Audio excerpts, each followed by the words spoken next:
18th, 2025, and we're meeting at the district office located at 9361 South, 300 East in Sandy, Utah. The first item on the agenda is the elementary technology proposal, and Superintendent Rick Robbins and Assistant Superintendent McKay Robinson will lead this discussion. Okay, thank you, President Schill. I'll turn it over to McKay to kick it off. Sounds great. Thanks, Dr. Robbins, and thank you, President Schill and board. It's been a little while since we've had a chance to talk about this wonderful topic of elementary technology in our schools.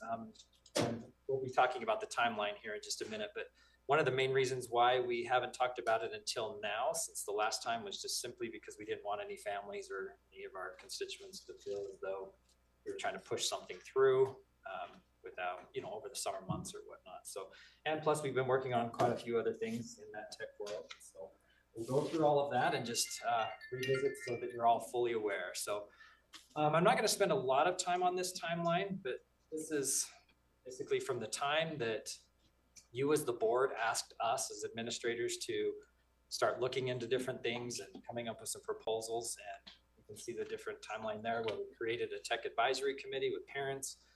And then now here we are on the 19th where we'll be making some recommendations based upon some of the feedback we received, as well as conversations that have taken place, as well as just exploring as to what is even possible from those original recommendations, if you will.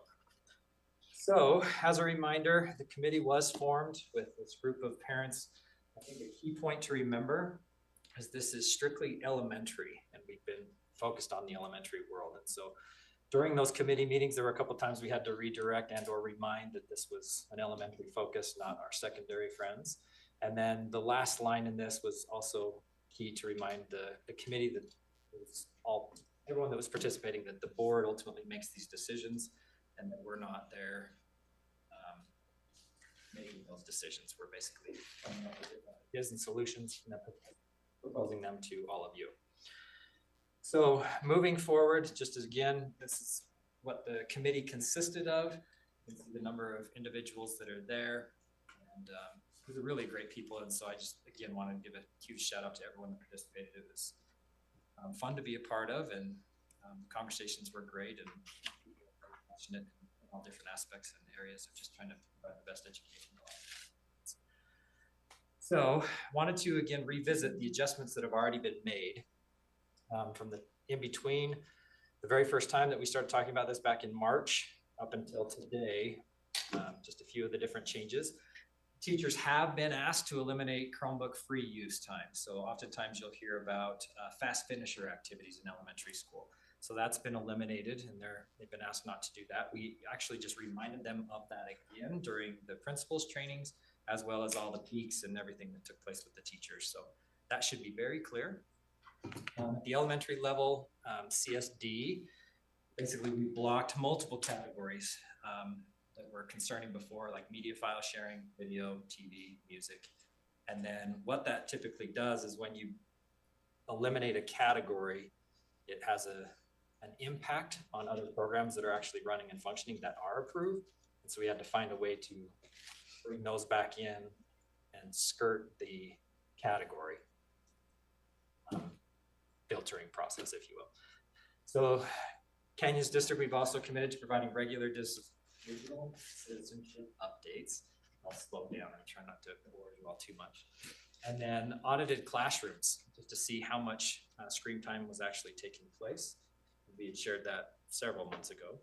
But continuing on with any adjustments that have been made, more than 500 sites have been reviewed for content. It certainly feels like that's more around 5,000 sites. Sitting on that committee with Scott and his team every Wednesday, it's quite a fascinating discussion on a regular basis, just looking at the different sites. And those come through our Technology Connect portal. And as a reminder, those can come from parents, from teachers, and employees in general. We've also, well, I already touched on that next one. CSD is also implementing BARC. That's been talked about multiple times. Scott has shared that with you all. And that's kind of that behind the scenes monitoring of things that are going on, looking for cyberbullying, different things like that. So that's up. The RFPs for filtering We've actually put that out. We've received, I think there were 9 different individuals that have requested a bid or an opportunity to meet with us and share what they're capable of doing. And so Scott is just finalizing putting a team to come together to hear their presentations and therefore come back and provide a recommendation moving forward. That's a different thing. The 3-strike rule, also something that we are implementing. We hadn't started it because we wanted to wait until this meeting and or the first start of the school year rather than some of the things over the summer. And then just being very proactive in our communication about everything that's going on. And we'll touch base on that in just a moment. But moving into this, as we were starting to look at all the recommendations that were being presented and asked, really it came down to, we have these fundamental questions that ultimately we need to answer first and foremost, in my humble opinion, and the other administrators. But if we're unable to answer these questions, the other questions are going to be very difficult to answer. And so really, I think we need to possibly spend some time here, talk about these 3, and then we can go on, because if you've already had a chance to look through the slideshow, there are some questions in there that says, well, this is based on the 3 fundamental questions. And so we could spend a lot of time debating each individual question or discussing each individual question. But if we answer these, it makes that whole rest of the discussion much easier. So Dr. Robbins, if you want to add anything. Thank you. McKay, first I want to share appreciation to McKay and the committee and Scotty and his team. I feel like we have the best IT department ever, and our engineers are amazing in what they do.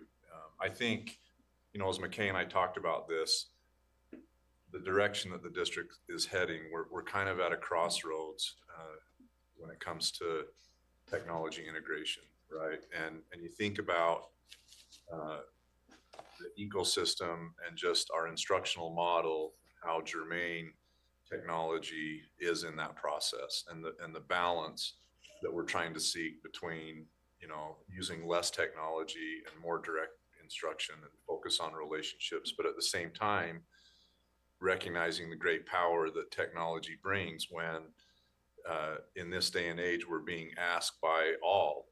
It's not a school district demand, but I think parents expect and should expect that we meet their students' needs where they're at. And so when you have a classroom that is as diverse as our classrooms are and becoming, the way that you leverage technology tools to meet their needs it's really, it's a prerequisite to student success. So I think, and I appreciate all of the comments and all the input that we've had from lots of different, people in our school community, whether it's parents or teachers or people that, have different opinions on both sides of this issue. And I think what's important to remember is that we're going to always chase perfection, right? But we're probably going to catch excellence. The idea that somehow, some way there's a perfect filter out there or a perfect, system.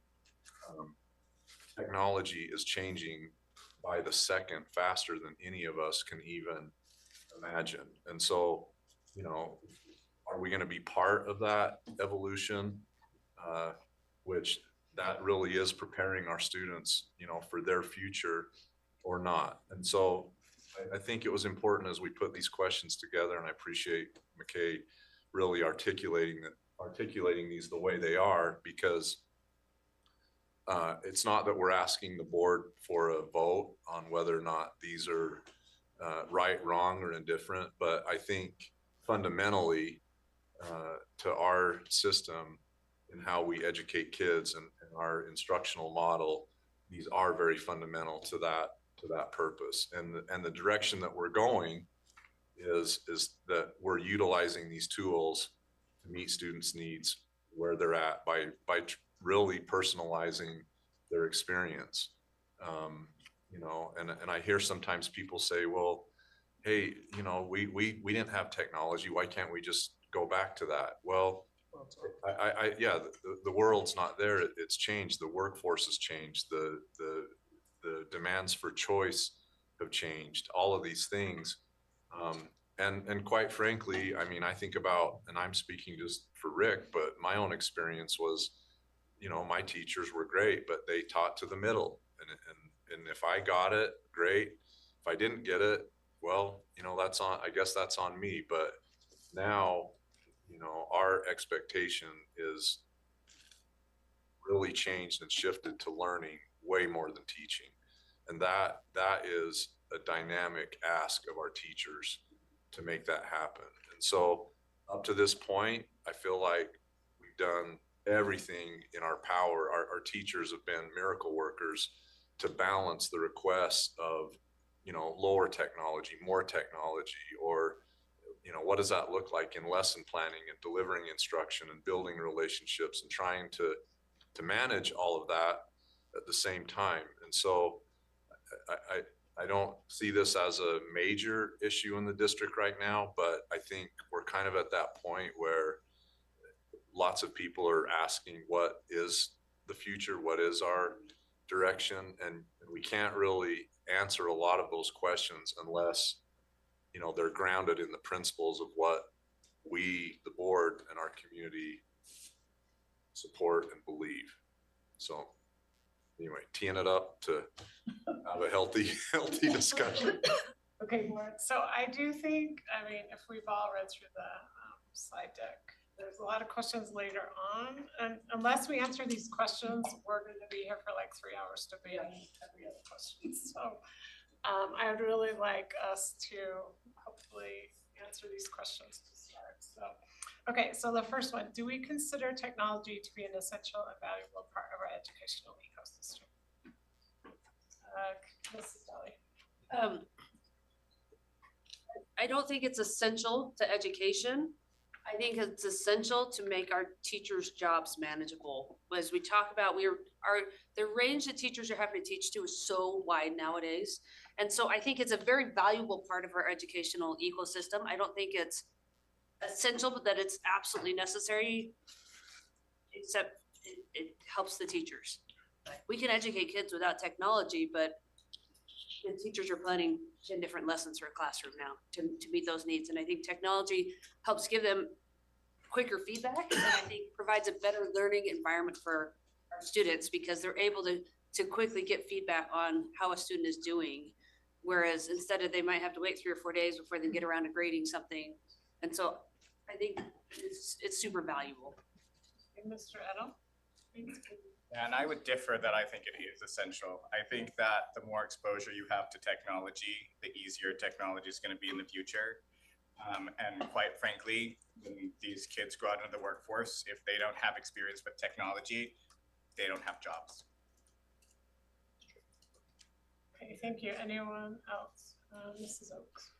So I would love to add on to that first question a little bit, like, is it a valuable part of our educational ecosystem when used properly? Because I think that there's a big distinguishment between when it's used effectively versus when it's used like a babysitter.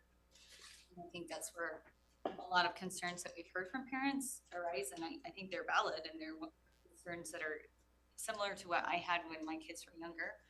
I'm curious as to whether or not when the committee was discussing, because one of the specific requests of the board was to talk about some of that, like and I know we've mentioned some of the guardrails or expectations, but you know, one of the private schools that we visited that definitely believes in the use of technology to differentiate learning, they had really specific and clear guardrails for the students. Was that something that was discussed at all in the committee? Really, the main thing that the committee kept bringing up was exactly what time or that for things they don't need to be using, or gamifying learning. That was their big focus. And so that's one of the reasons why we immediately were talking to our teachers and eliminating the free time. And we have a lot of guardrails in place and expectations that are there. And I do believe that our teachers are getting better at utilizing it more effectively, especially when these conversations started regarding they're not using it for free time. It's truly for this, and this. And those conversations just obviously will continue, as we go on that way. And we can put in whatever we feel like is necessary, but that's one of the things that the responsible use outlines and guide or provides guidance on as well. So, and then I have another question, like, with regard to the last bullet about after hours, there's a part of me, 5 children and recognizing how difficult it is, but that it's my responsibility as a parent to make sure that their use at home is appropriate. Should we offer the option for parents to say, I guess technically they could right now, but make it more clear. If you want, you can opt out of Chromebook use and have your child use your computer, your filters, the way you want to set it up at home. Like you can still access Canvas and Skyward and all those programs. Which is 100% doable. And as a reminder, I should have said that earlier. Send Chromebooks home in elementary school. This is all elementary discussed. Sorry, I know it's bleeding over a little bit. That's just a reminder, right? That this after hours piece will, again, fundamental foundational questions, because this will impact the secondary discussion as well. And that's the one reason why this was included about after hours, because there are families that will make that request because of maybe a 504. We make those accommodations for families that need to take it home. But it's very much an individual basis. We don't send it home on elementary kids aren't taking them home. Yeah. Well, and then just one final question. There's a part of me that wonders, I know the recapture rate for elementary schools right now is around 65%. So there's 35% of our community, for whatever reason, they're not sending their kids to elementary, and trying to understand that and how to address that more effectively. I think there's some sort of gap happening. I don't know what it is or what's contributing most profoundly to that. A lot of that could be speculative in nature, but there is a question that occurred to me is, can we access any data or does anything exist about how technology has enhanced the learning of children who struggle or those who need to be challenged? I'm just wondering, and if that can be shared with the public, because that's actually a big question mark, I think, for a lot of parents. Like they're told like this will help differentiate your child's learning, or they can achieve at their level.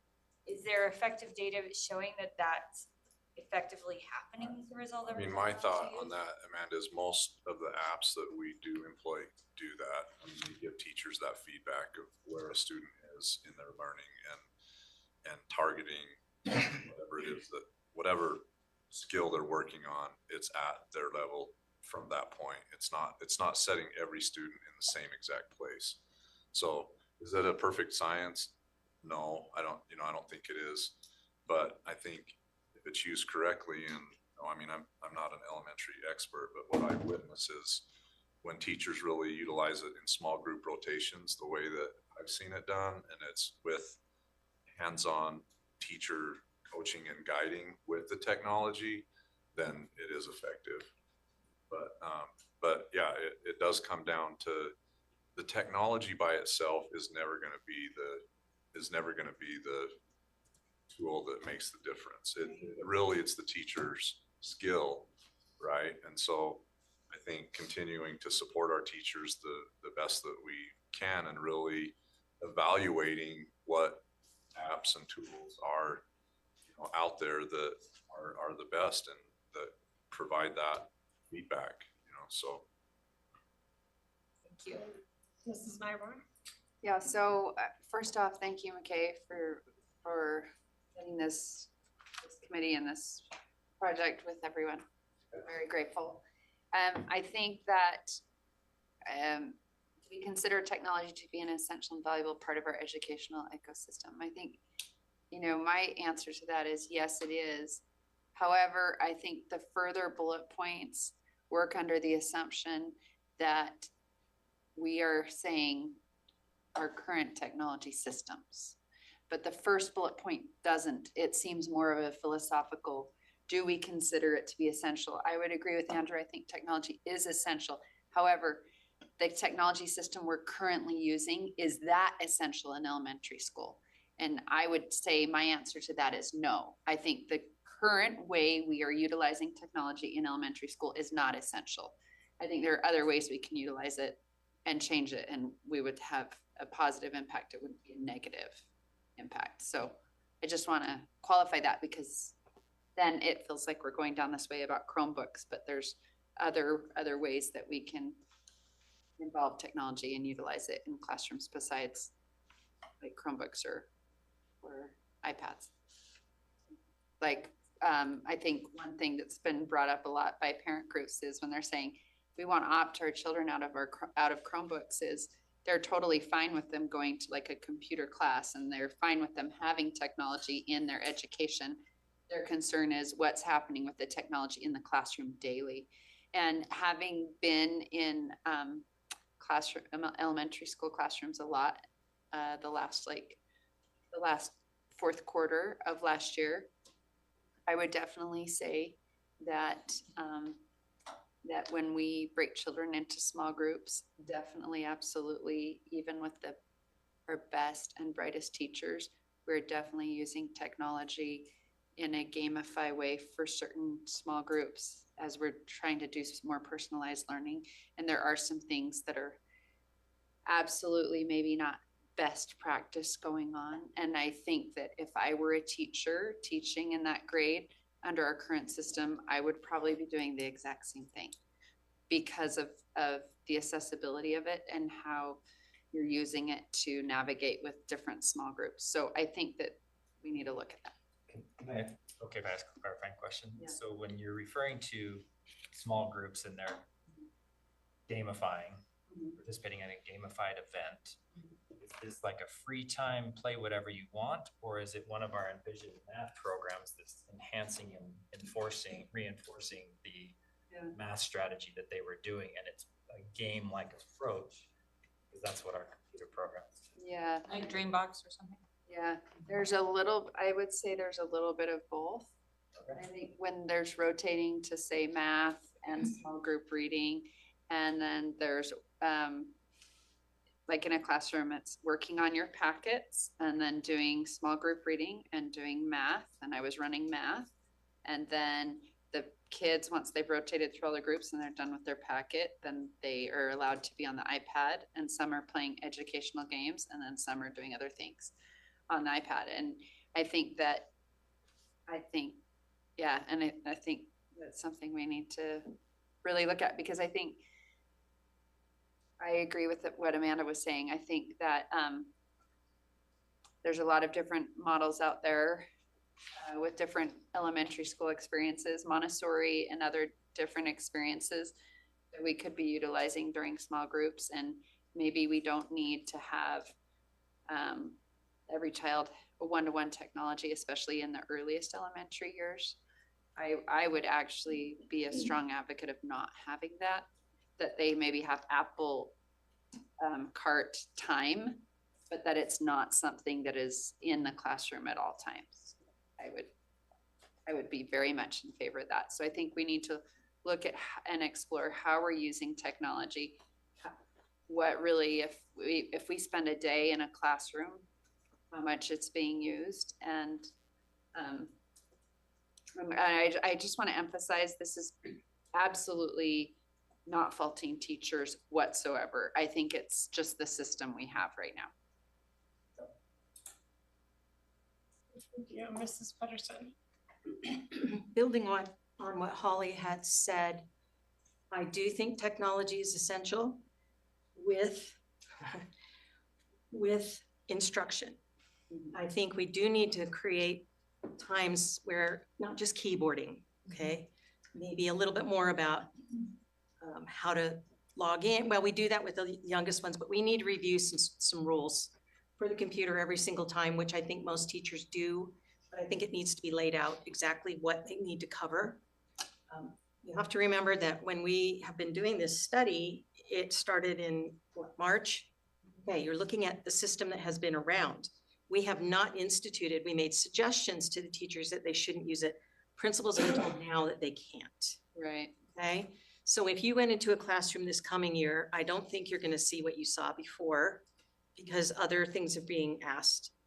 or being planned for the teachers. I was at the opening assembly at Peruvian Park, and they were using their slide from last year that one of their PBS rewards was free time on the computer, and the principal immediately jumped up and said, we have to change that. We cannot use that. And she said that in front of the entire assembly.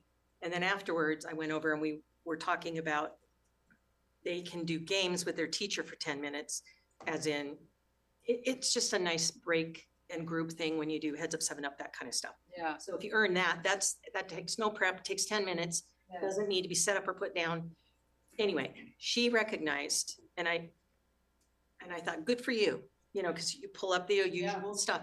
So I think having the focus change, I think you're going to see some changes. I do think that Chromebook idea cart, when I was in first grade, they never needed it, only at certain times when we were actually doing our math or our reading. A lot of times the assessment or just our iReady practices, whatever. Chromebook carts are absolutely a necessity. They need to have accessibility to computers, but I don't know that they need to have one-to-one on their desk all the time. I think the only time that happens though is when you get in the upper grades, they have to do writing. That's not so upper, it's third grade up. Because the assessment's a computer assessment, you have to practice that. And it's guided practice, they're watching, they're not messing around. So anyway, I'm saying it's essential. Should they be able to opt their parents out of using it? No. Not if we're using it correctly. And parents need to be told, you know, shown, how is it we're actually using it, and these are exactly what the rules are. And I think they'll see as this year goes through that things will be improved. And after hours, they don't have a computer anyway. The only time I can see, they wouldn't even need it if we were having a snow day, because packets can be picked up or whatever that case may be, or that information could be accessed from most home computers. Exceptions would be for some of our low, you know, our Title I schools. They may have to have the school open on a snow day so that they can come and get a computer. Because I think that most of our community have computers and they can be used at home and we don't have to provide a separate one. So. Thank you, Karen, you answered all three. Great job. Okay, Mr. Lewis, do you want to say anything? You're the last one. I do think that technology is an essential and valuable part of our educational ecosystem. I do think what Andrew said is right. Sending kids into the world without adequate and relevant tech skills sets them up for failure. I do believe, however, that boundaries being taught at an early age, with the Chromebook cards being in a separate place that comes into the room in a special occasion, that it's not always the internet should not be such an omnipresent presence in a young person's life. The very important thing about such an early age is human development. Yeah, and how to There's develop. actually locks on the carts. You can have it sitting in your room and it's locked. Right, but still, just the presence of it is kind of, I would think. Just pile crap on top. Well, yeah, my point is that the students are gonna think, oh, there's a Chromebook in the room, that kind of thing.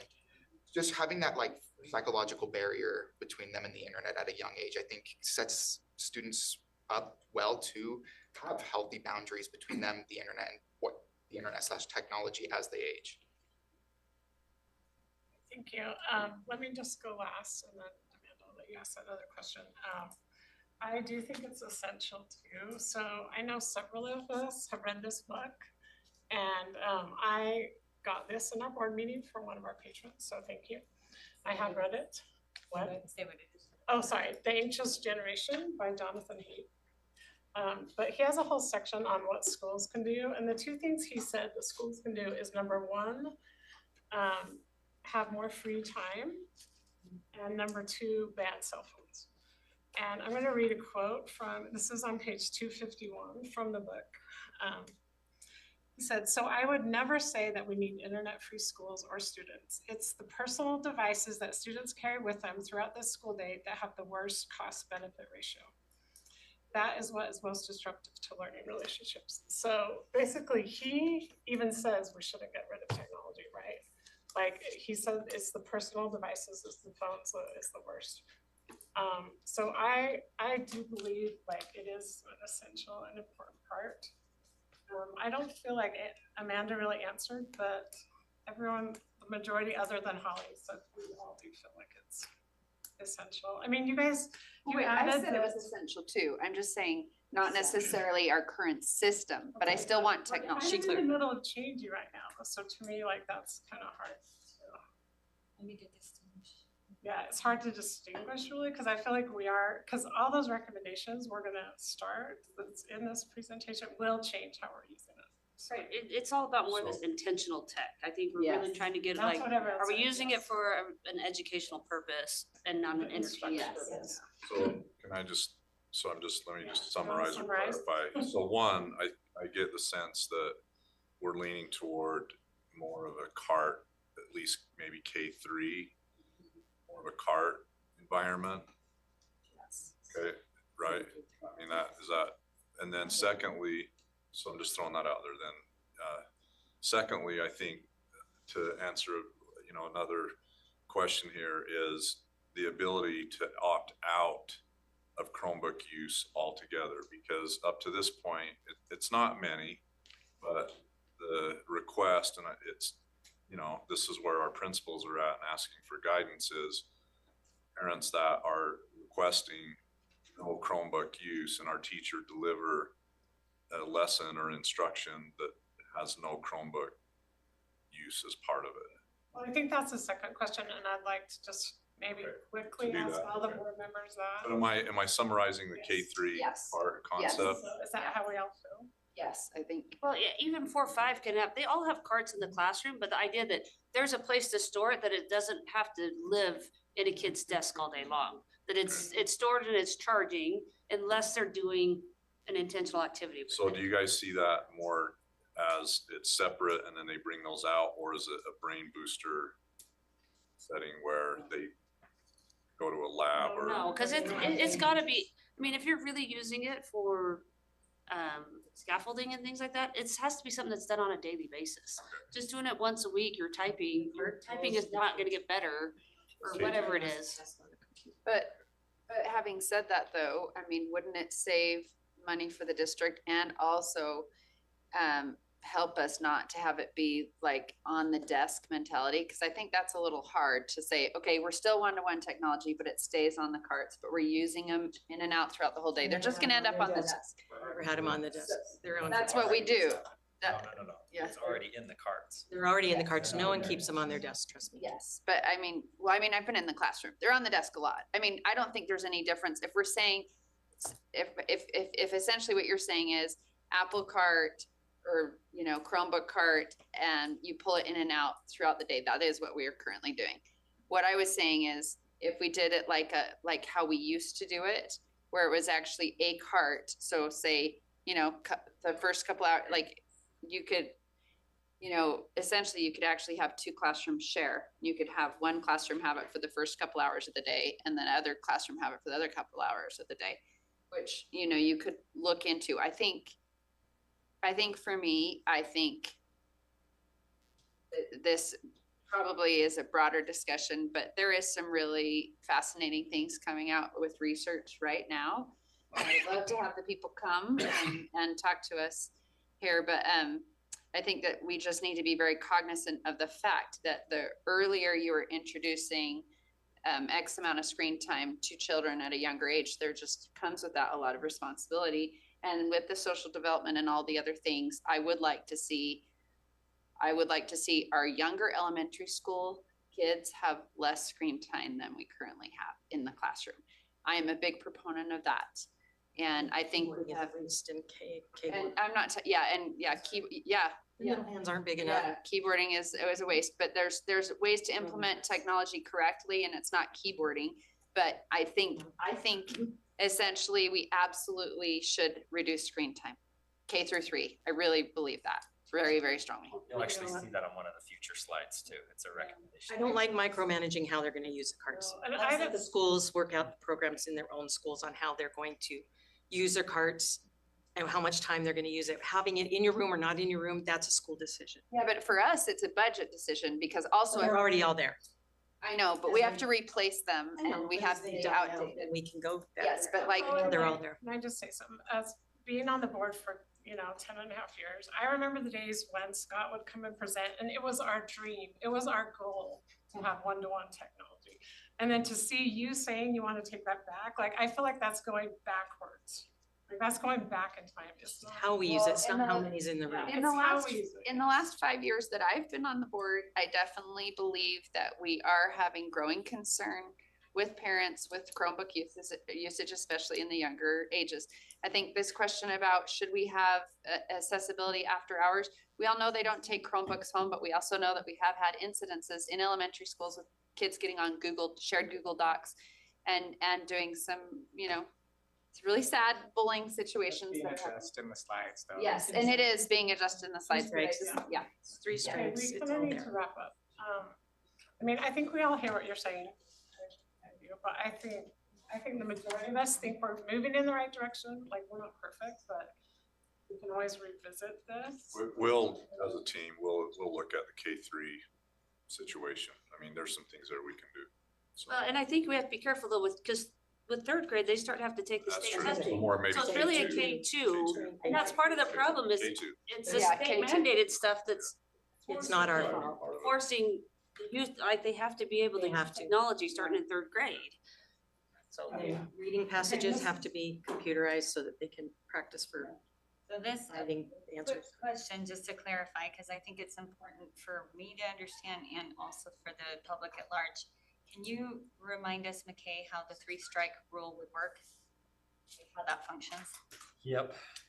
So 3 strikes, you're out. It's a wonderful baseball analogy. Thank you.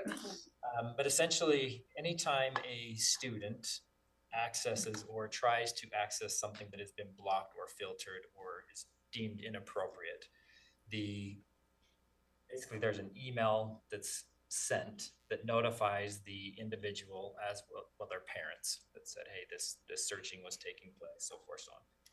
A second search takes place and they're notified again, and it's bumped to a most restrictive filtering type system, like they can't access whatever outside and all that kind of thing. And then the third time, you have no access to the technology until family comes in, you're suspended from technology. The account is suspended. Until the family comes in, meets with administrators And that's the case with any student account, like, Only after Yeah, it's hours, after right, hours. Scott? And thank you, Scott, for clarifying that. So that's the after hours stuff, because we need them to still be able to do what they need to do, being led by their teacher. Hey, we're doing this assignment, and they just can't sit there if we're still waiting for the parent to come in, if that makes sense.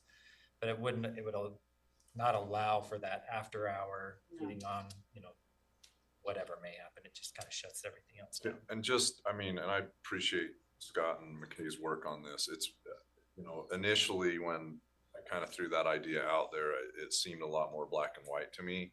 It's not. You can imagine the number of searches that take place in our district it's economical. right. And so it's really his engineer's eyes on it that have to evaluate that. So it's going to be a work in progress, I guess, is what I'm saying. But I think, to me, at the end of the day, the bottom line is that at night, or after hours, if there's a student account that continually, habitually is trying to, search this stuff, that you get a break.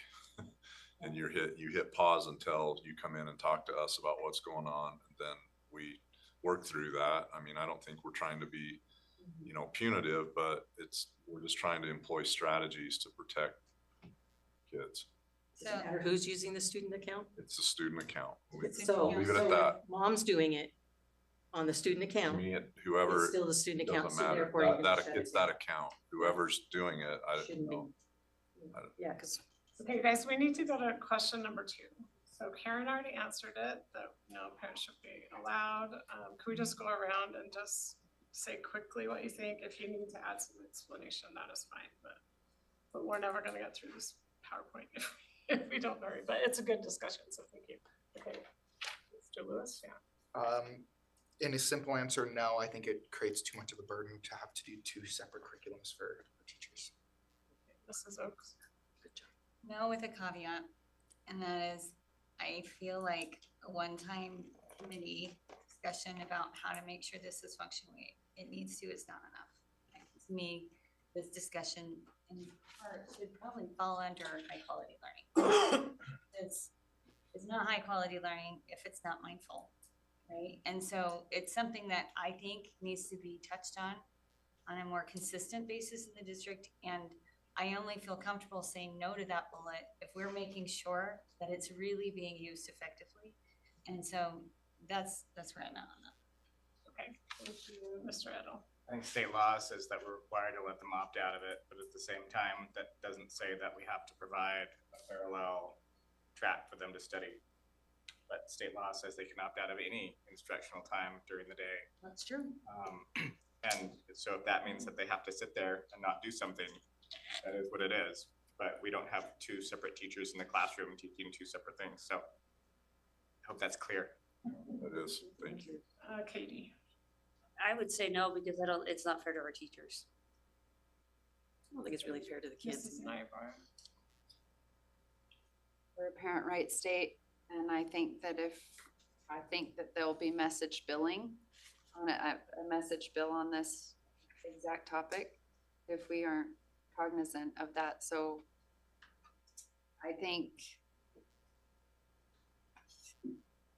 this is what I think. I believe that we need to have a committee that is technology and mindful use of technology, but I think it should be its own separate committee, and I think it should be ongoing. If we're going to provide high quality learning infused with technology, there shouldn't be any reason why we don't have a committee that meets regularly so that we can have responsible use, so it's enhancing learning and so that the children are getting the right types of technology learning.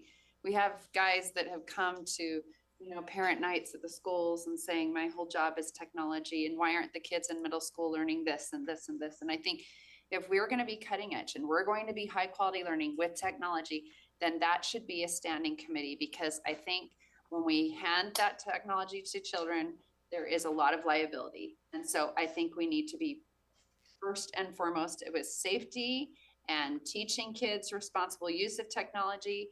And I think we can do so much more than we are currently doing. And I think it is our responsibility for providing that. So I would say to this, if we have a standing committee that meets regularly, that parents rotate through, and that we are going to be very mindful of our technology use, I feel a lot more comfortable. But I still would say, I'm going to say, yes, they should be able to opt out. We're a parent rights state. I think that if we start shutting that out, I think we're going to get a bill, we'll have a bill more strongly worded about that. And so I agree with Andrew. That doesn't mean that we have to provide necessarily A, B, C, D, E, but I do think it needs to be. But I also think we can help the situation and have less parents opting out of Chromebooks if we are more responsible. And I'm not saying we're irresponsible. We're not. We're a great district and we have wonderfully talented people leading all the departments, but mindful use of technology should be a standing committee in our district. Okay, thank you. I'm gonna say no, I just think it's too much work for our teachers too. But I agree with what Andrew said. Testing time is where it becomes the dilemma. It's not even just the instruction. If they've opted out of Chromebooks, are they also going to opt out for every test that the state requires? They have the option to not take those tests. Some do. So some do that. But I'm just pointing out that they are choosing not to get that feedback on their child. And at some point, they're going to need to know how to do it, and they're not going to know how to do it. And do we allow that to I'm not saying we should be the parent, but I'm just saying we need to help them gradually get into it. So I understand the MIDI point, because I know we can put AI and all that stuff in there for the middle and high schools too. It would have to be a multi-grade, not just an elementary grade committee. Can I just real quick on that? So just to clarify, so going back to the points made. So parents can, under law, can choose to opt out of any instruction they want. Up to this point, we've left that to schools to decide whether or not they accommodate the no tech lesson plan or instruction. So what we're saying is, on our position is that you're welcome to opt out, but that does not guarantee that the teacher will provide no tech instruction. It's fair. So we'll leave it as is with teachers and principals to determine that. But there's no requirement. I don't know if I'd leave it to that. teachers. I think we need to have a. Well, that's what our We principals have are to asking, absolutely yeah. Draw a Right. line saying, That's what- because otherwise, okay, well, ours, over at so-and-so school, The majority we of do us this, just said and no. others don't. Majority of us just said no. But we have to obey the law. No, they can opt They out, can but opt out. we're not gonna make our teachers provide. Yeah, I think it's the accommodation. That's the part that's the hard. So, but the answer to this is yes, we have to allow Yes, this. but they need to understand that we're not gonna make special accommodations, so they can read. I thought that. Or draw, or sit next to someone else who's using the computer. Amber, do you have something you wanna Is say? that still exposing them to it? If they see it in the room, is that exposing them to it? We're just having a side I just wanted- conversation over here. Sorry, I just wanted to Legal man. pull up the code so you were all on the state law. This is the waiver of participation. I'm just quoting, this is 53G10-205. So it defines school and student, then it talks about may refrain from participation in any aspect of school that violates a religious belief or a right of conscience of the student. So that's a little bit more narrow than just I'm opting out of technology. But right of conscience, and parents worried The about, student refrains from participating in any aspect of school that violates the student's or the student's parent's religious belief or right of conscience. The school shall promptly notify the student's parent, may offer an alternative that does not violate the student's or the student's parent's religious belief or right of conscience, and may not require the student or the student's parent to explain, defend, justify the student's or the student's parent's religious belief or right of conscience. There's one more. A student's parent may waive the student's participation in any aspect of school that violates the student's or the student's parent's religious belief or right of conscience. It's a may, it's not. I like the may part. You have to accommodate. So we don't have to accommodate. I guess you could if you wanted to, but And I think the after hours question, we don't even need to answer that because they don't have computers. elementary school doesn't have that and it can be a case by case basis, so. Okay, let's keep going with the presentation. Thank you for it. Alrighty, so moving in, next few slides include discussions from the tech advisory. Want to make it very, very clear that the recommendations or the things that were discussed by the committee are all in black.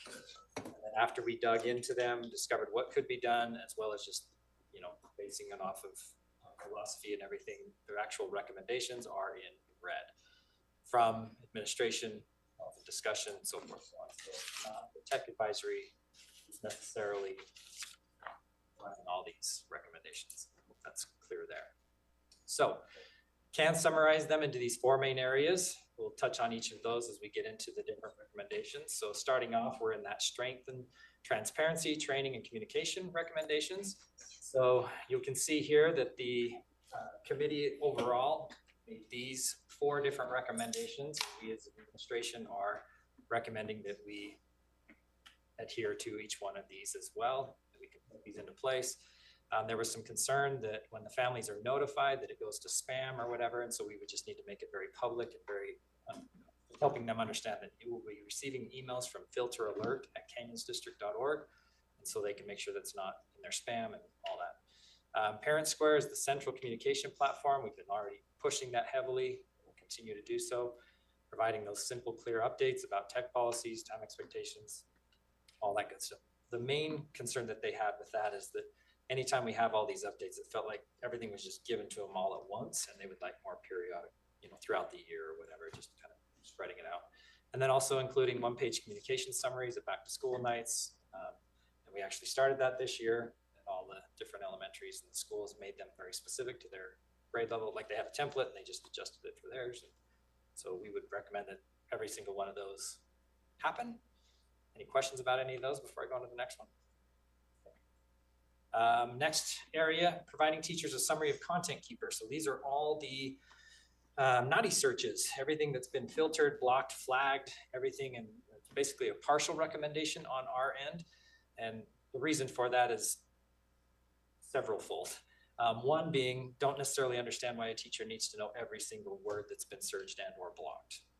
Don't know where that list may end up down the road. We don't need that list falling into the hands of individuals, and we've now created a new search party at their sleepover or something.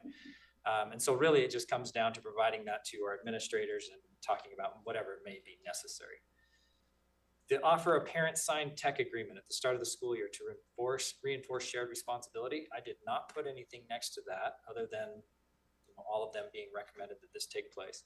Currently, in our board policy 500.06, if you were to look at our policy and skip to 500.06-7, it says students and parents / legal guardians shall review policy 506, technology resources, electronic devices, and network acceptable use students annually. So the policy is currently written that families and students have to review this every single year. Number 2 says students shall submit a signed student signature of agreement each year upon a special request or upon special request, acknowledging that they understand and will comply with the policy. Again, it's written into our policy. So to remove that altogether, we'd have to change policy. But the part that's here is the parents are saying we should also be required to sign, or it's an overall commitment that the parents and the students are working together to follow this rather than just asking the student to sign. That was one of their recommendations. Ensure clarity on what triggers alerts. Again, that kind of goes along with, it's just making sure that people fully understand. We know, and we've seen multiple times, that some of the searches trigger what we refer to as a false positive. You may search for the word title. The first 3 letters in the word title may have triggered something, and maybe they started to type it and stopped. See what I'm, so there's a lot of things that we have to truly get our eyes on and say, was this really the intent or what was happening here? And just sometimes making judgment calls. And so it's just being very comment on that real quick. Okay, so I don't want to put Dan on the spot, Jeff, but I think some clarity here is that regardless of a signature, our students, any of us as employees, we're subject to appropriate use regardless of whether or not we ask for a signature. This is only about awareness. Contract. It's not a contract. Notice that here's our expectations, for you. Just like, you can't opt out of our discipline policy. Well, I didn't sign the contract, so I'm free to run around and do whatever I wanted to do. No, of course not. All it's saying is you're on notice. You had this opportunity to review this and understand it. And if you had questions, to reach out and have those questions answered. That's what it is at the end of the day. It's not a contract. It's not, oh, I didn't sign it, so I'm free to do whatever I want. Okay. Just really notice. And then the last bullet there is changing that default setting to opt in instead of an opt out. And with the 3-strike rule, just kind of as a moot point, it'll take care of itself that way. Questions, concerns about any of those? On to strengthening transparency, communication. One final thing there is just to continue offering in-person communications at back to school nights. And again, just making them fully aware. Our teachers have been doing a great job of sharing some of the things that are happening and what's there and what the usage is like. And you'll see a little bit more of that down the road. But obviously transparency and communication is crucial. It's always been a huge part of our system here in Canyons District. And we want to just continue to do that and enhance where we can. So now improving the filtering, monitoring, and then just access overall. Okay, so grant educators, administrators access to that list. We already touched on that a little bit, but again, just to the administrators and only those that may be necessary for teachers. An example of that would be a teacher was utilizing a specific website. We found that it's no longer appropriate, and so we blocked it, and we would make that teacher aware of why that has since been removed and or is no longer appropriate to be using, or whatever the case may be. But we wouldn't be providing them the full list of look at every word that's been searched in the last 16 years. So consider generating a true whitelist. Okay.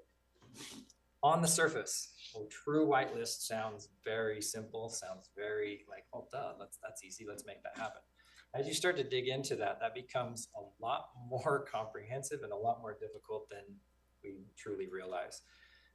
Think about just our Canyon School District website alone. If you went to canyonsdistrict.org, you go to the front main page.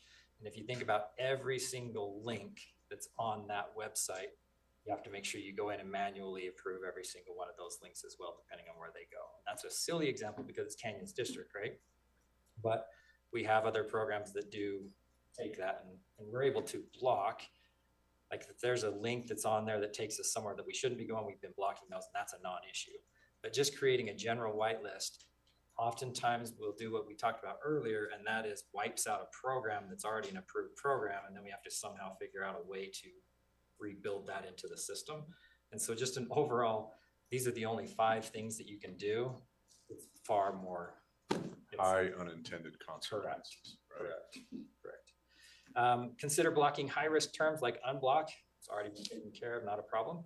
We talked a little bit before about premium YouTube because we've started to discover that the videos that teachers have been embedding into Canvas, we used to be able to embed them in Canvas and then it would eliminate any and or all ads. We're still finding that that's not always accurate and sometimes we're having an issue. And I'm sure that stems from companies and individuals at YouTube that are like, hold up, that's how we make our money. So they're figuring out ways around that. We've been looking at several different cost-effective solutions for that, including Google Workspace as well as Canvas Studio and YouTube, Premium YouTube. Cost for that ranges all over the place. Salt Lake District has been using another little thing that we're digging into right now. I think it was Salt Lake District.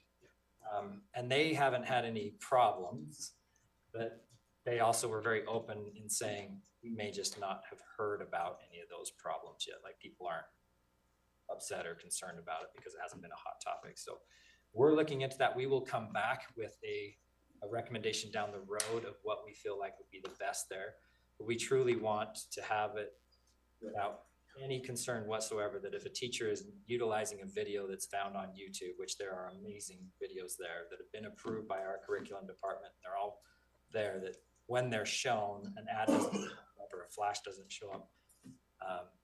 A flash page is what I'm referring to. And so we're just looking at what we can to provide the best security possible, as well as not have that an unintentional consequence, if you will. Questions about any of those? Okay. Prioritizing land school training. That's the lovely system that we have in place where a teacher can monitor and see what the kids are working on at any given moment. And then teachers just understanding if we find things or we're aware of how a child, many of you probably heard that, oh, but this kid was able to find his way around it. So when we find those and we fix that, we make the teachers aware and just monitoring everything in that regard. So it's just really prioritizing that and training our teachers throughout the year and making them fully aware of everything that's available to them. Mrs. Pedersen. How are we going to make sure substitute teachers know how to use that? That's the tricky It's part. not the teachers per se, although with new teachers coming on all the time, we're going to have to continually train and review how to use that. But subs have no idea. For sure. And so one of the things, and I don't Especially if they're know if you- long-term. Yeah, I don't know if you knew this, with our substitute teachers, there's been a system in place where they have to go through different courses and or things to, I guess, certify themselves as a substitute teacher. And I'm currently in discussions with Steve Diamond to maybe have that be part of that piece. Another part of the discussion is, do we just not have substitutes use technology if they're unfamiliar with land school? A lot of our elementary teachers do that, but you hit on a very key point, and that is the long-term substitute. So we would have Long to- terms. I think long terms, I don't know about the daily ones. I usually don't. Yeah. Have, Most don't. It depends. It depends. I usually don't because they don't know how to fix it when It the can be kids all get sorts all of that problems, stuff. for sure. So So that will be personal that's choice. still an ongoing conversation of our substitute teachers. Others with that? Just a quick comment that I've kind of following at the end of last year, I did hear complaints from teachers because some schools weren't allowing the substitutes to use technology at all. And so that is difficult for the teachers. For sure. So I think it's us finding the best solution to where they can or use it. I mean, but again, this all comes down to that appropriate use, right? And not just consumption. Moving on to the next So exploring options for families to opt out of Chromebooks. I think we've already addressed that, so we can move forward. Outside of school hours, again, we don't send them home with kids, but in special case-by-case situations, because there are families that may, everything from my child's out sick for a very long extended period of time where we can provide exemptions or the supports that way, or even families that go on long vacations. But really it's just case by case with any opt-in after hour type situation.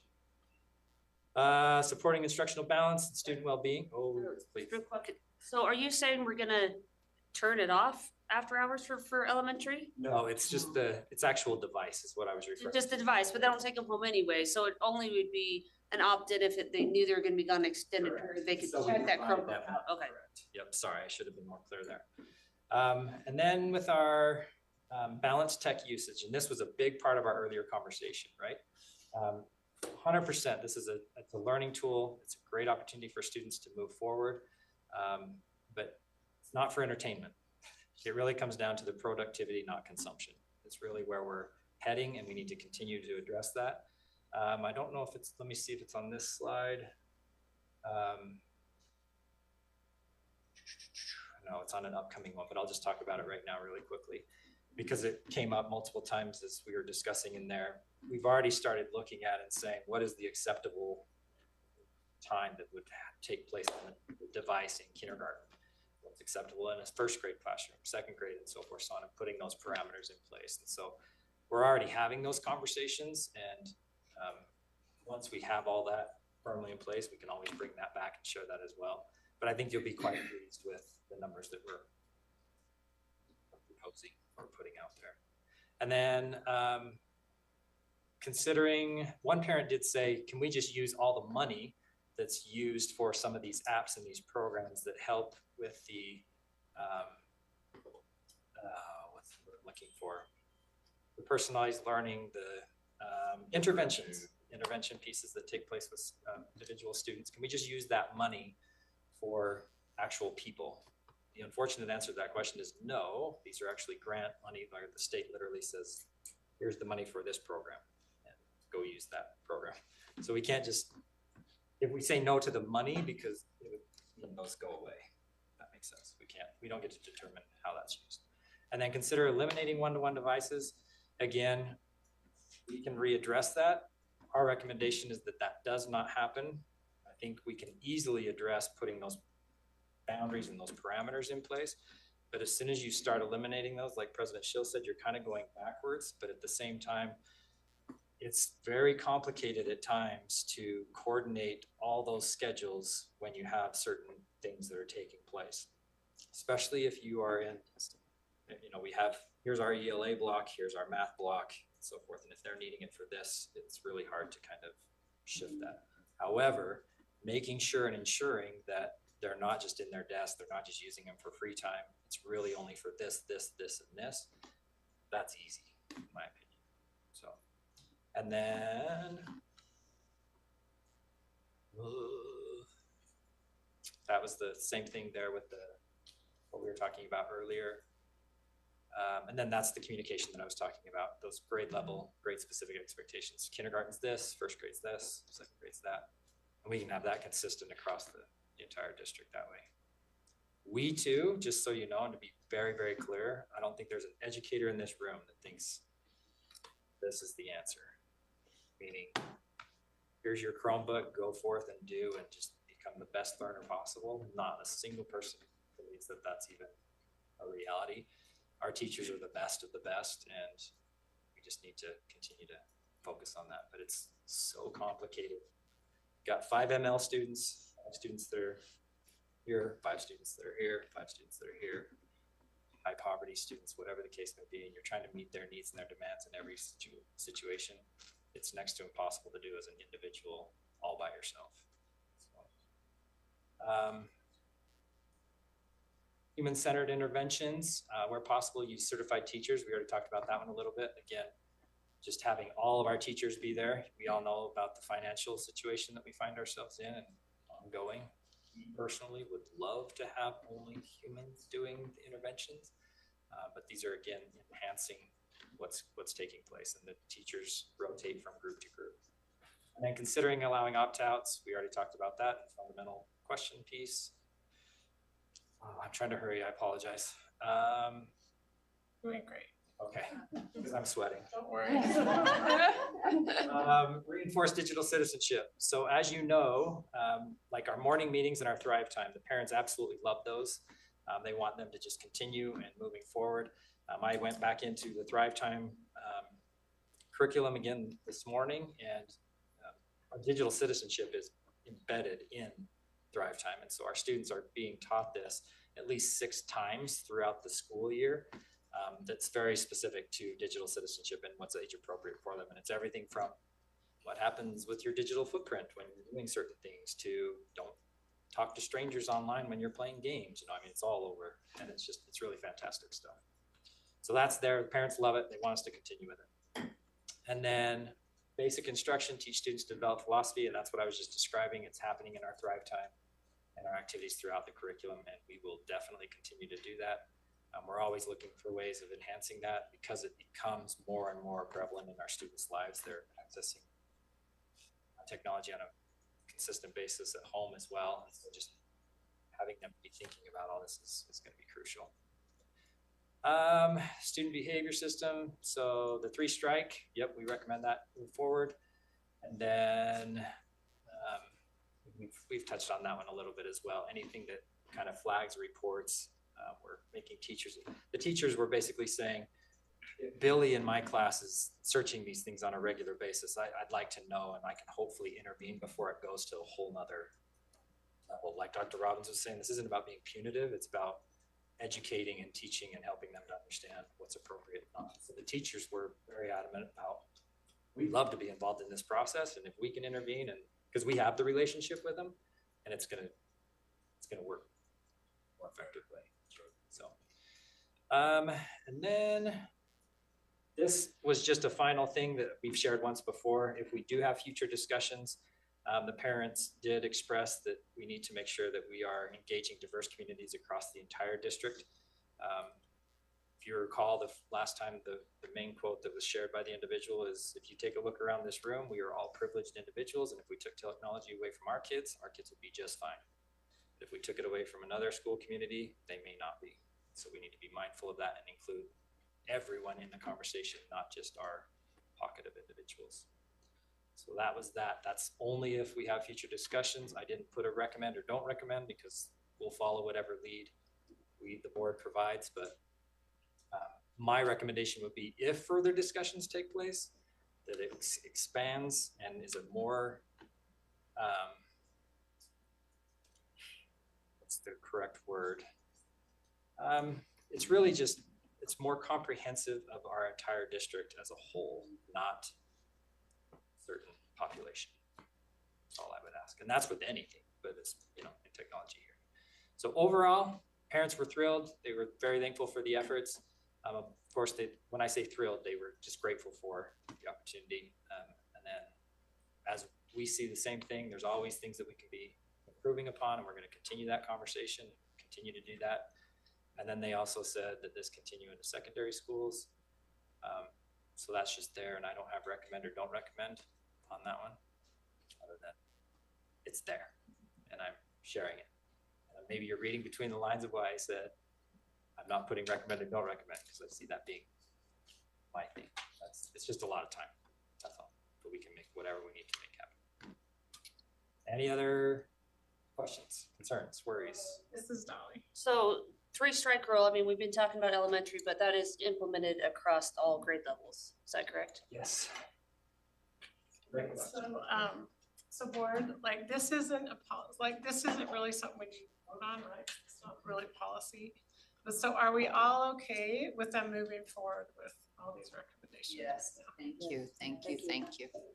Thank you, McKay. And then also, do we want, I know, I'm really interested in, once you get the guidelines per grade level, how much, do we want McKay to come back? Do we want an email once? I could share it in an email, and then if you want additional conversation or questions, we can do that. Are we okay with that? And then we can always have it back on the agenda. Other thing, I don't know if we're all okay with this, but I really, once we get this implemented, I would love us to do like another audit of COVID keys and see much they're being Yeah. used. I agree. I just really would love for this to be a standing committee, because I think that's something we always need to be cognizant of. We need to be cognizant of the reports and the usage. Their AI is continuing to development. This definitely is the wave of the future. We are going to, technology is not going away. We all know it is essential to our community, to our lives, to our occupations. So I just see this as an ever-growing situation and a balance between doing enough hands-on learning and enough technology. So I really love the idea of it being a standing committee. I don't think this is a one and done. I think this is a continuous effort. When you're saying, do you want us to, for him to come back and report? Yes.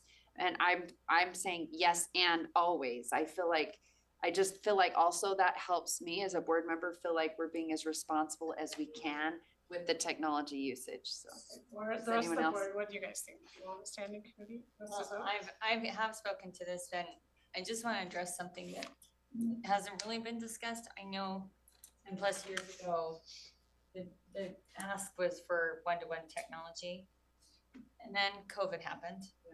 And all of a sudden, the kind of classroom model became very dependent upon technology, and the pendulum swung the other way, right? Yes.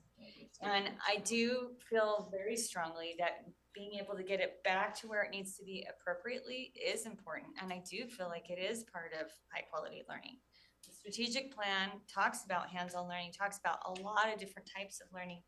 If we have technology in every single classroom and all of our students have access to it, how can we say that we are really doing a high quality job if that's not a large focus and discussion on a continual basis more than just a one-time? Yes. And I do think for sure we need to have something that addresses the secondary, particularly middle school. I'd like to see middle and high school handled separately. So, wait a minute, let me clarify. Are you saying it should be part of high quality learning?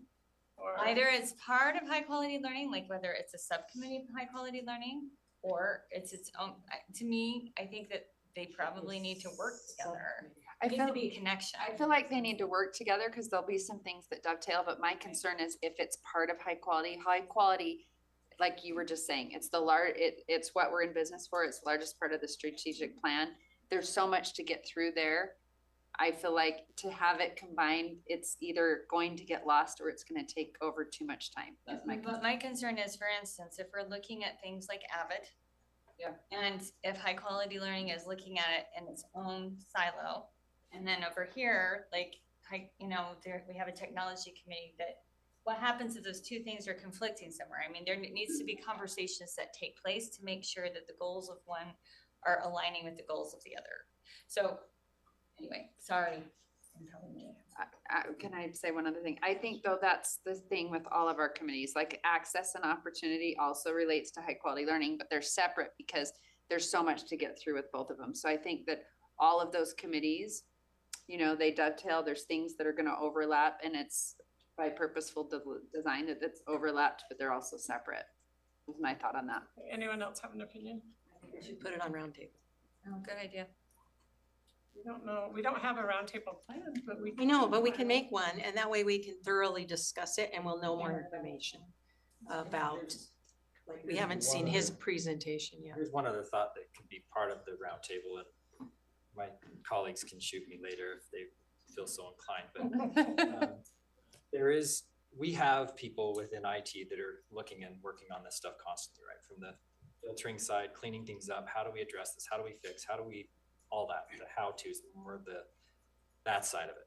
We have people within our curriculum department that are constantly looking at how do we make technology usage more effective and or appropriate.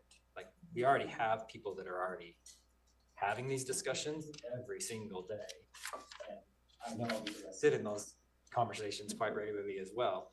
And so that could easily, where we have a representative from each of those groups come and sit in high quality learning on that particular agenda item day, provide a report, and we can ask questions of them, and they can take it, figure something else out, and come back again, rather than creating an entire different committee. It's just an idea. That's a great. We already have so much that we're already doing this I work. like it when we do. Are you guys all okay with that idea? It's Really. just an idea. And I do think I think we all want to attack secondary, but I just feel like we need to let them implement elementary Elementary school before we first. Before, With them. I don't know how long that will take, before we can look at middle school, but maybe like in Well, January. I would see in the discipline referrals and things, how often that is coming up as a topic to see what our urgency may be. And we also have RFPs out for both teacher monitoring and filtering. So cause I think really the biggest issue we hear at secondary level is bypassing filters. And how kids are getting on stuff and bypassing things. So I think that's that's already sort of being addressed. So I agree, let's give it some time to figure out what's gonna be in place but yes. So we do want to add it to high quality learning agenda though. Yes. That's what I think. I also liked Karen's idea to add it to, like a roundtable Roundtable. discussion, because I would love to have a broader discussion. I do think we need to. Okay, anything else? Okay, we Moving on. don't have time. You get moved to the Sorry. meeting. We do not have time for the innovation update. I am kind of proposing that we move item B down to item D. So we'll have the Innovation Center update, and then we'll have the name and branding. That sounds great. Since they're both together. But no, D and E, so you'll be D. He's D and he's. So we gotta stay awake. for He's it. D and she's E. So he's gonna get the update before He'll she get does the update. branding. Yeah, that makes a lot of sense. Okay, so anyway, thank you, board, really good discussion, and thank you. They've already left, they've already run away. Thank you. And we will convene our business meeting at 7:00.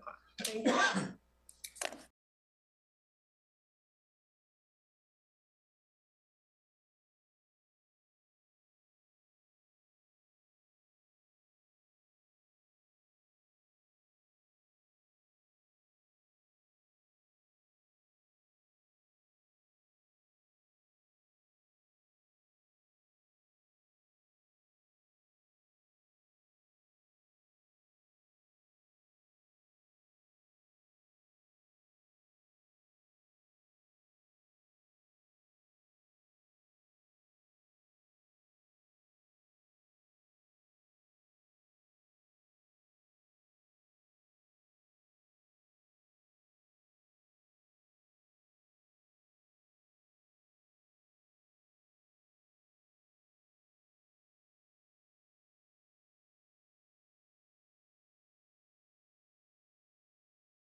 Okay, welcome everyone to the business meeting of the Canyons Board of Education. Today is August 19th, 2025.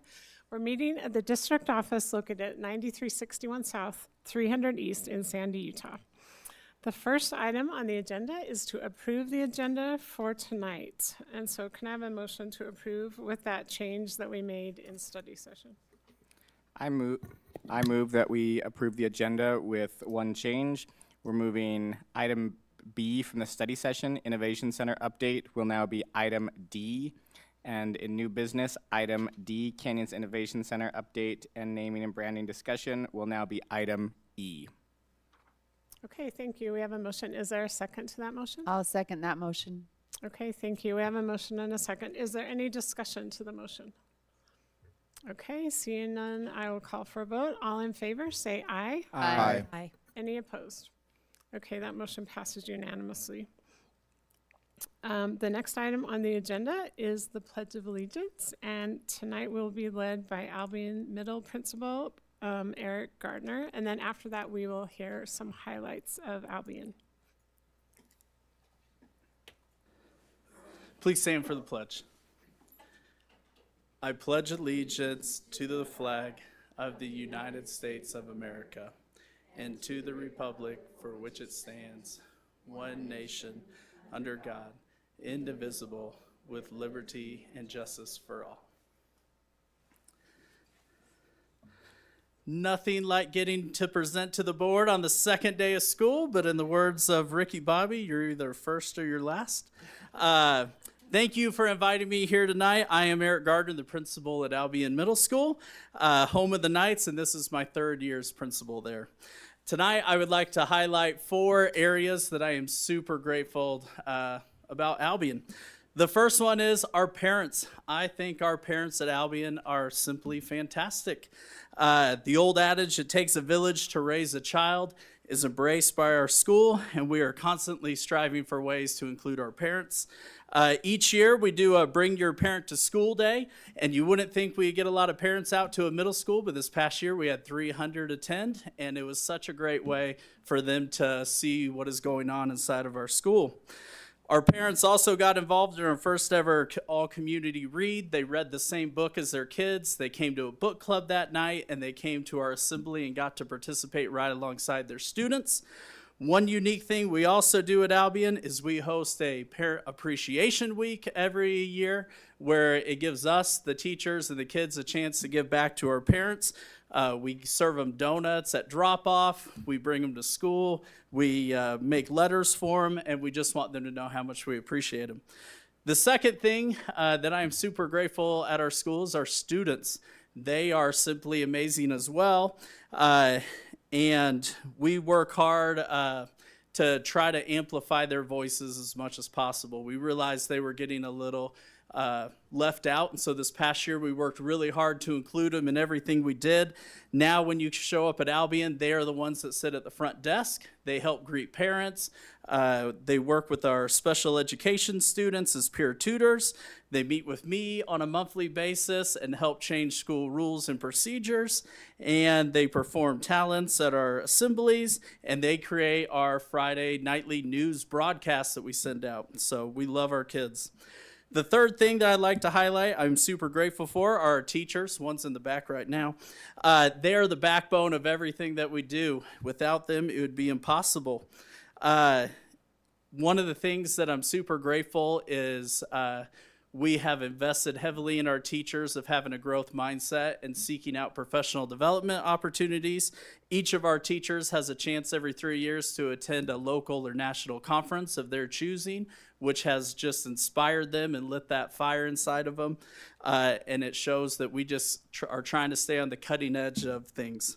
They also go and do peer observations 4 times a year where they watch each other teach, which I think is absolutely awesome. And then the last thing with our teachers is they work really hard at building positive relationships with our kids. One of the things that I enjoy the most is on Fridays, they wrote postcards home to them.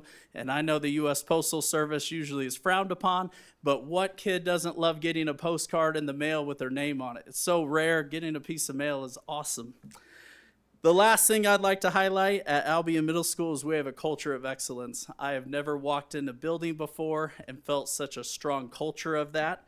As the number 2 middle school in the state of Utah, humble brag, we constantly are trying to find ways of pushing our limits.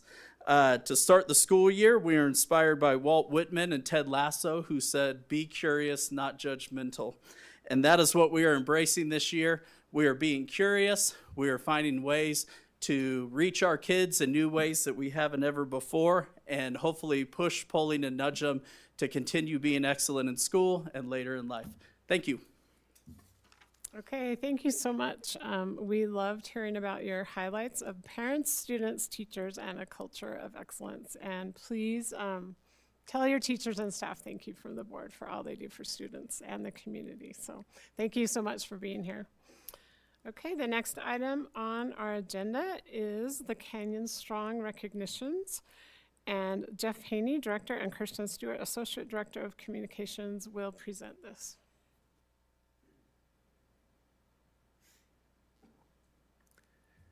Thank you, President Schill, for this time to recognize the ways that Canyons District students, faculty, staff, principals, and parents are rising above. And speaking of rising above, a big thanks to Sandy City Council member and East Sandy teacher Allison Stroud for capturing these painting-like photographs of Alta High School from way up in the air. She snapped and sent them while taking a ride in a hot air balloon for Sandy's annual Hot Air Balloon Festival that was held a few weeks ago. That's the look down at what our campus looks like. What an amazing, picturesque campus that is. Now, Canyons has been on the air a lot in the past few weeks. The Back to School Media Blitz, which included the Canyons Education Foundation School Supply Donation Drive, featured Corner Canyon Cheer and Drill, the Alta High Drumline, Brighton High's Drumline, Color Guard Cheer and Drill, a guitarist from Diamond Ridge, the first time we've included a Diamond Ridge student in our Back to School Media Blitz, the school nursing specialist Jen Gerard, board member Katie Dolly also stepped in front of the news crews one time, East Midvale principal Amy Sandgren, who was on QTV's Fresh Living last week, Nutrition Services Director Sebastian Varas, Silver Mesa Principal Amy Wagner, and Jordan High student leaders, athletes, and performing arts students. You can see there just a snapshot of the various Canyons District's students, faculty, staff, and administrators, and board members who participated in our Back to School Media Blitz, and we thank them for putting the best face forward for Canyon School District. In the weeks leading up to school, Money Inc. also released its list of the state's 30 best high schools. Canyons District earned 4 of the spots in the top 15, from nationally recognized advanced placement in international baccalaureate programs to cutting-edge STEM programs, award-winning arts and athletics programs. These schools show sharp minds and strong performances go stride for stride. The schools were chosen for their academic rigor. Canyons has the highest number of students in Utah earning an 18 or better on the ACT college entrance exam. The breadth of extracurricular activities, modern facilities, and pathways to college and career success. So congratulations to our schools that made it on Money Inc.'s list of the best high schools. Now that list also dovetails with the breaking news from today. This is hot off the presses. The new U.S. News and World Report of the state's best high schools is now out, and we had to revisit some of our favorite photos of graduation day, which is what our high schools are all about. And right there in the middle is one of Mrs. Oaks' favorite Chargers. At least we're assuming Monet is one of your favorite Chargers. According to the U.S. News and World Report, Corner Canyon, Brighton, and Alta all hit the top 25 at number 7, 19, and 24 respectively. Hillcrest is number 29 overall and 13th in the Salt Lake Valley. And Jordan High, which saw quite a jump in its graduation rate last year, are 58th and 18th in the Salt Lake Murray metro area. So congratulations to all of our high schools for performing so well on this year's U.S. News and World Report rankings of the best high schools. Now here's another headline from summer. Hillcrest wins big in theater. Now, if we were using theater parlance, we'd say that Hillcrest won the equivalent of 2 major Tony Awards at the 2025 Best of State Awards. Hillcrest's theater department not only was announced as the recipient of the Best of State Award for Best Theatrical Instruction in Utah, but also captured, much to the surprise of the Huskies in attendance, the overall honor in the field of education. Now, this overall honor is chosen out of 49 categories in the education section of the Best of State Awards. And the theater teachers, Joss and Giselle, told us that being chosen for this highest honor came as quite a shock, even though they had won the Best of State for theatrical instruction for the 2nd consecutive year. So congratulations to Hillcrest Theater Arts for winning those 2 major awards at the Best of State for 2025. You know, it's a week of firsts. On Friday, it was the first day of middle school for our 6th graders. They all attended their orientations. You can see some photos there of Butler Middle Bruins. They attended some toasty orientations while our fantastic facilities departments and the contractors worked to repair a malfunctioning AC unit. And yesterday, we cheered our students back to school for the first day of the school year. Tonight is the first board meeting of this academic year, and tomorrow is the first day of kindergarten. Now, per tradition, they'll receive, our kindergartners will, a blue wristband that says, "I will be college ready," and it says the class that they'll be graduating with. Yes, that is the class of 2038. Whew. If anybody's that's counting, that is the year that I could retire. So I hope their time through school goes very, very fast. So the back to school buzz was truly electric all across Canyons on Monday morning when we rolled out the red carpets for our students. They were truly the stars of the day. It's a 17-year tradition, and we're so glad that our community has embraced this and looks forward to this tradition. The red carpet welcomes were full of mascots like the East Midvale Eagle, the Oakdale Road Runners, and as you can tell, you can see the smiles of friends who gathered for the first time after the summer recess. You can see there, Copperview principal Dr. Dan Ashbridge wasn't a stranger to anyone. He has a sign on his chest that said who he was. It's an introduction to all the students at Copperview Elementary. He's new there this year. You can see that they were joined by Cleo, the mascot of the Utah Royals, who play right here in Sandy as one of our hometown professional athletic teams. You can see there one of the fun photographs also that we have of Quail Hollow. Real Salt Lake's Leo joined us at Silver Mesa Elementary, where hundreds of parents, Mrs. Pedersen, hundreds of parents. I mean, it was insane how many parents were there. I was lucky to get a parking spot. Hundreds of parents gathered to cheer for their students. We had balloon arches and confetti cannons, and our Real Salt Lake and Monarchs players. Even Sandy Mayor Monica Zoltansky rounded out the true community event. We also had 2 Fox 13 news crews at Silver Mesa to capture the events of the day. One to do the weather from the crosswalk and to honor our crossing guard for their hard work, and another to feature our first day activities. And I think Kirsten may have won our internal photo contest of our red carpet events by this little cutie in the red shirt at Silver Mesa. You can see the confetti from the cannon behind them, the balloon arch, and you can see there just how many parents turned out to wish our students well as they walked the red carpet into school. But I also think one of the photos of the day are of our amazing community supporters, like the one you see to our right here, our Jordan High alumni. Yes, that's Cindy Clausen. They joined the Beat Diggers Welcome Back party. It was a wash in maroon and gray right in front of the school. The front part of Jordan High School was pulsing with energy. You can see that Dr. Robbins is there with Ms. Pedersen. They cheered all of the students. They joined the Jordan High Drumline, the cheer squad, the madrigals, drill team, student government, all of the athletes from fall sports. They were there to welcome their friends, their peers back to the school. The renovations are ongoing at Jordan High School, but it didn't dampen the spirit of the students. Now, Fox 13 also is there to capture all of the Beat Diggers' first day celebration. KSL also joined us for the early morning part of their newscast. I hope you all were up to see the Beat Diggers in the spotlight on the first day of school. Now, middle school, as we know, is not an easy time, but our middle schools here in Canyon School District pulled out all of the stops to welcome the students back to school as they prepare for the rigors of high school right there in the 6th, 7th, and 8th grade. Middle school is a time to learn and to grow and to mature, to make friends that will make high school a heck of a lot easier to go to.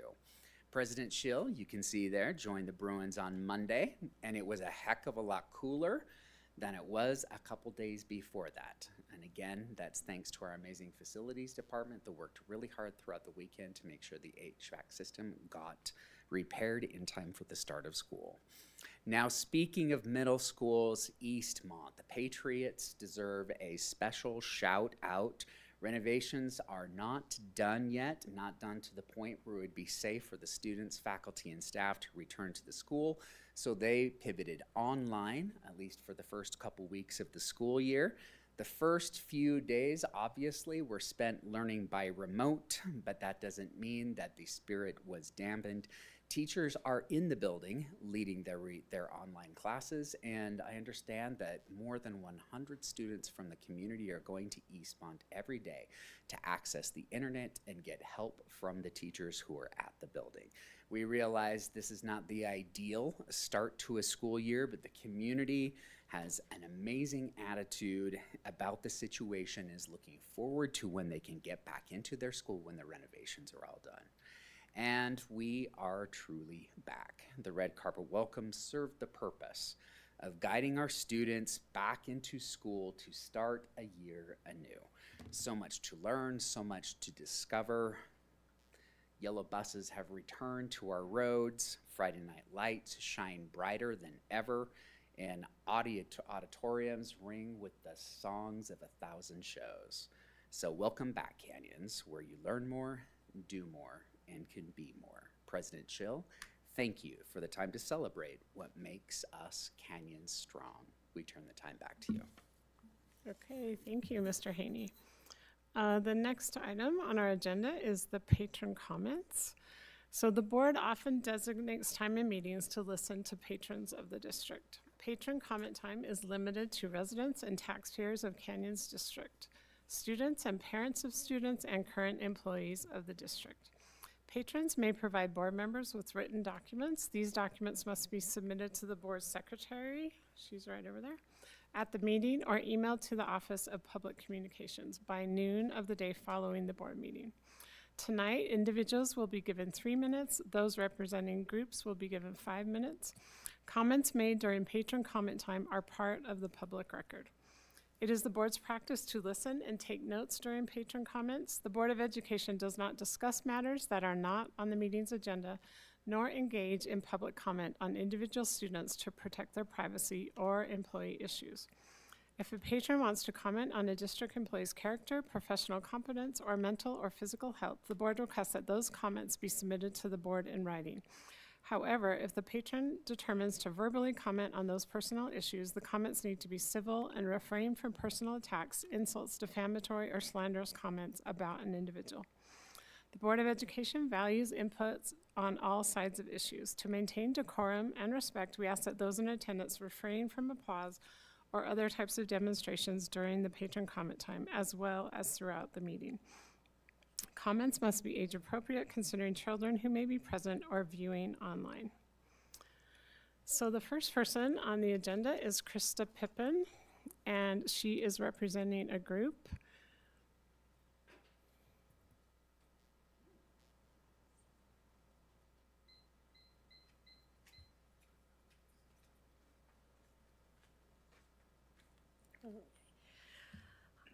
Good evening, President Schill, members of the board, Dr. Robbins and Leon.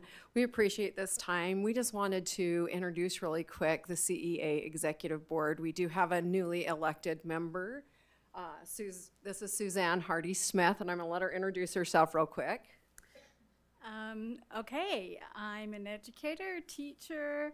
I teach at elementary, Willow Canyon. I'm kind of late in teaching. I've only been teaching full-time for 13 years, but I worked for the district 5 years before that.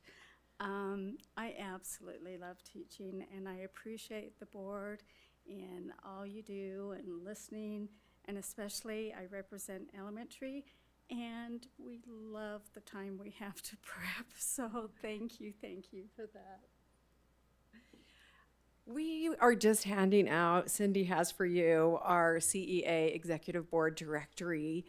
We've included in there our association building leader schedule. We have a leader from all but 2 of our schools in Canyon School District. We meet together once a month at Mount Jordan Middle School in their library. We are a great source for quick educator connections or an educator perspective. We can have surveys that give us a quick, broad view of what our educators are feeling. So we'd love to invite you to any of our meetings. And on the backside is our contact information.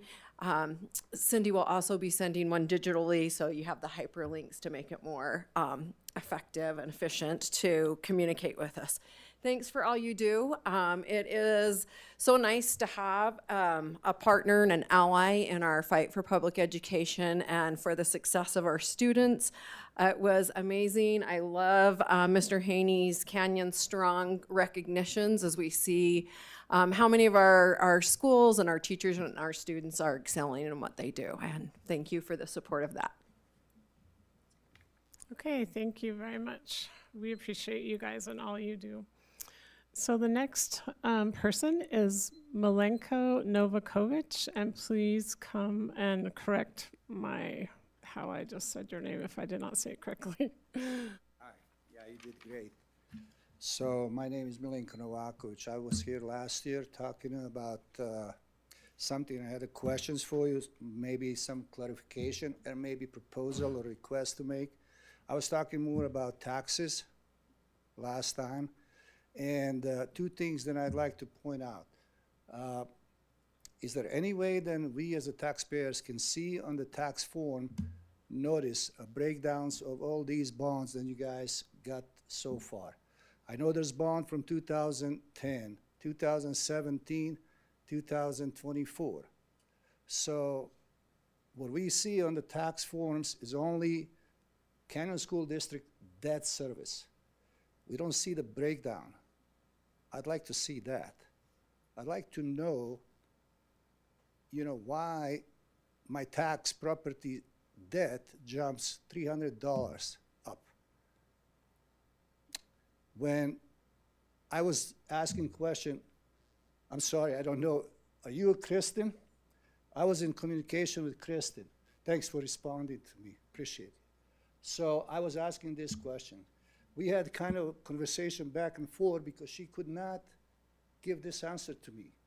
The story is, she was directing me to Salt Lake County Treasury, which I contacted. They said, no, we have nothing to do with that. That comes from the school district. They need to get that done because you guys send all that to them and they just put the numbers on the form. So I got stuck not knowing how to get there. Who's the one? Is that you guys? Is that state legislators?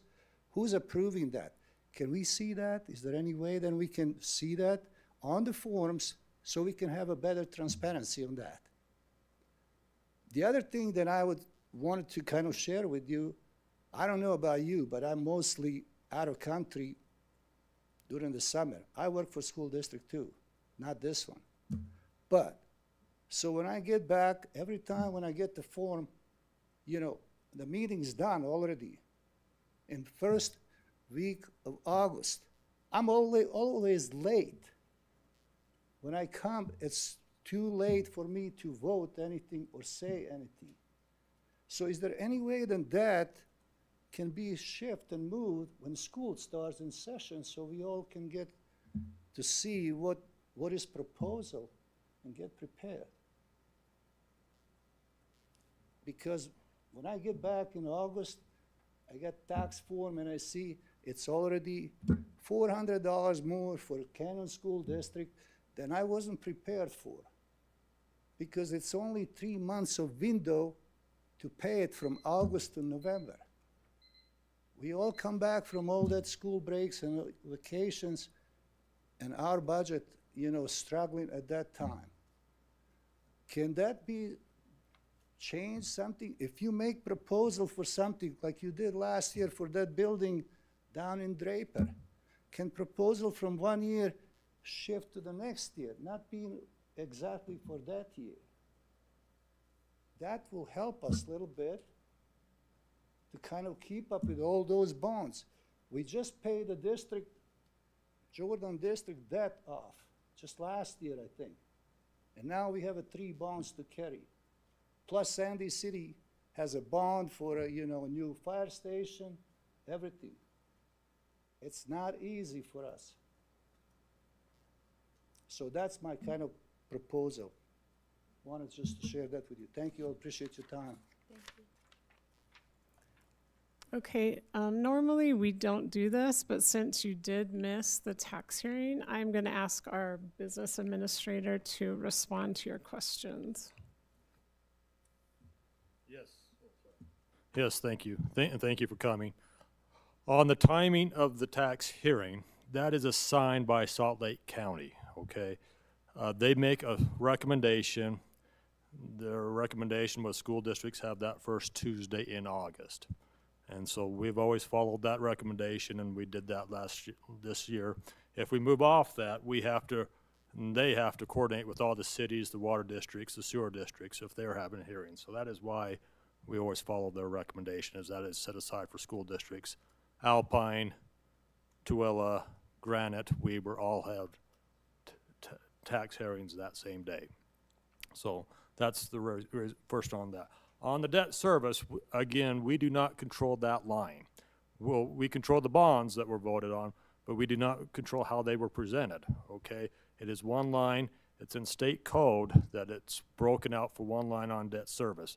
If you want to go into our budget, I could show you the amounts for each one, but that is how on the code, how it's supposed to be broken out is by debt service, not by an election in 2010 or 2017. And then on the lease revenue bonds, which were used to pay the Innovation Center, the eBay building, and 2024 updates to some of our buildings, again, that is on a different line. That's in the Canyon School District line there. I could show you that offline, or you can look on our budget as well. Okay, be happy to show that to you. Yeah. Well, I think was that the main question. That was the thing, just Okay. those things that I was thinking maybe could have been done something on it, but not. Yeah. Okay. I think you have his contact. Okay. Well, I'll reach out to you then. Okay.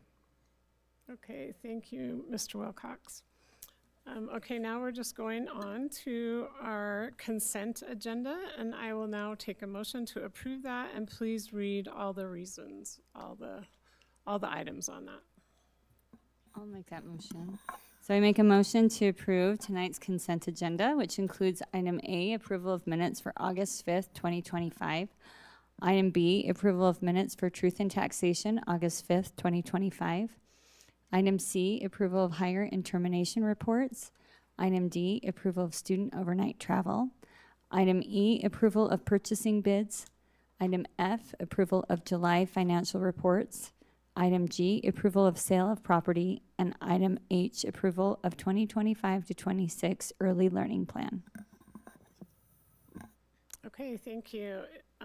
Thank you for that motion. Is there a second to the motion? I'll second that. Okay, thank you. We have a motion and a second. Is there any discussion to any of those items? Okay, seeing none, I will now call for a vote. Oh, Mrs. Dolly? On the overnight travel, there were 2 that need to be resubmitted, so I don't know if we need to pull both of the Alta marching band, because they were incorrect. Okay, so do you want to restate that? Yeah, I mean, you'll have to make a new motion. Okay. For consent agenda, pulling those items. Okay. Sorry about that. I didn't know we needed to pull those. I move to approve the consent agenda. Item A, approval of minutes for August 5th, 2025. Item B, approval of minutes for truth and taxation, August 5th, 2025. Item C, approval of hire and termination reports. Item D, approval of student overnight travel with removal of Alta marching band. Item E, approval of purchasing bids. Item F, approval of July financial reports. Item G, approval of sale of property. Item H, approval of 2025-26 early learning plan. Okay, thank you. We have a new motion. Is there a second to that motion? I'll second that. Okay, thank you. Any other discussion or changes to that motion? Okay, seeing none, I will call for a vote. All in favor, say aye. Aye. Aye. Any opposed? Okay, that motion passes unanimously. So now we are going on to new business, and we'll start with item A, and that is the elementary brain booster and prep time update. And Alice Meredith and Sally Sampson, directors of elementary principals, will present this. Thank you, President Schill and board members, for the opportunity to talk to you about the elementary planning time that you approved a year ago. We actually implemented the changes to the planning time in the fall of last year. And so we were asked to give a survey to individuals that were involved in that planning time. We're going to share the results of that survey with you tonight. Before we do that, we wanted to just briefly go over the reason why elementary planning time was reconsidered. So a task force was put in place in the 23-24 school year in response to elementary teacher feedback. A negotiations team authorized the creation of this task force so that we could look at exploring options for how we could increase elementary planning time for our teachers.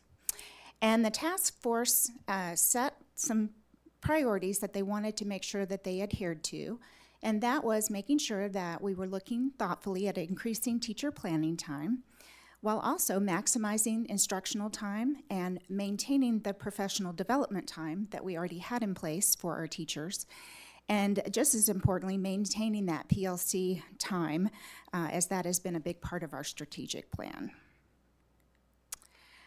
So we started by looking at comparison of planning time, weekly protected planning time across each level. And as you can see, our elementary teachers a year ago had a total of 160 minutes of planning time compared to our middle and high schools that weighed in roughly between 270 and 430 minutes of planning time. So that was really the crux of what started this conversation. And so after this new planning time was adopted, we kind of wanted to go over again a summary of what you as the board approved and put in place for that time. We were very excited to be able to propose and get an increase in planning time for elementary teachers of 120 minutes each week, for a total of 280 minutes of weekly planning time. We also made sure to build in 60 minutes of planning time Monday through Thursday for our teachers. And we increased the student school day by 10 minutes Monday through Thursday in order to make that happen. The other thing we did is we like to call it Brain Boosters 2.0 because we went back and looked at the amount of time that we were providing Brain Booster classes. We increased that to 45-minute classes, and that included weekly arts, STEM, playworks, and library time. And this also allowed for us to decrease the recess duty of our teachers Monday through Thursday, offering more planning time. Okay, so now we're going to talk a little bit about the survey results. Individual surveys were sent to our instructional technicians, our BTS teachers, our classroom teachers, and our principals. And we got a lot of good feedback, lots and lots of good ideas and thoughts. And for the purpose of tonight's meeting, we're really going to focus on 4 key components of the questioning that we asked. So those questions were, how has the new schedule positively impacted students at your school? How has the additional planning time positively impacted instruction? What unanticipated challenges arose at the school with this new master schedule? And we asked them to please share out 3 of their top recommendations for what improvements could be made to our schedule. And we wanted to briefly share with you our response rate. We had almost half of our classroom teachers respond, over 80% of our principals, 70% of our BTS teachers, and again, almost 50% of our Brain Booster ITs did respond to our survey. So I am going to start by talking about the impact on students and instruction, and then Sally will come up and talk about the challenges and next steps for what we're gonna be looking at moving forward. So when we looked at impact on students, we were really looking for major themes and big rock takeaways. One of the things that came out very loudly was that the schools really saw an increase in student engagement. They really were feeling as though students had deeper learning opportunities in all of their settings. And another thing that they said over and over again was really valuing that increased consistency and predictability in the schedule for our students. That made a huge difference. Particularly, our administrators said a lot of times, it's hard to build in those predictable brain breaks or movement breaks. But with the new schedule, it's really made that a lot easier because, again, the schedule is very predictable. We're Monday through Thursday, schedule looks the same. Students are all engaged in their Brain Boosters weekly. And so it really has had an overall positive impact on our students. Let's see, what else did I have here? Also that students in general were exposed to more opportunities with peers and adults outside of their classroom. So being able to go to Brain Boosters and work with other adults and spend time with their peers in other classes really made a difference for them. And we thought it would be nice to share a couple of quotes. We did share with you, the board, the survey in its entirety, but we wanted to share out some of the quotes from different individuals that were asked these questions. So one of our Brain Booster instructional technicians said, longer booster classes does facilitate more time to get deeper into the lesson, and having that standard weekly schedule also helps students come prepared for the content that they would have each day. One of our BTS teachers said, having them every week has allowed students to remember what we're learning in art and gives more opportunities for them to connect what they're doing to the learning in the classroom. A 4th grade teacher said, my students love Brain Boosters. That extra time has been wonderful for both them and me. It's also been a great opportunity to collaborate with booster teachers. They've been able to tie in what I'm teaching into the STEM, art, library, and PE lessons. And it's just made learning more meaningful.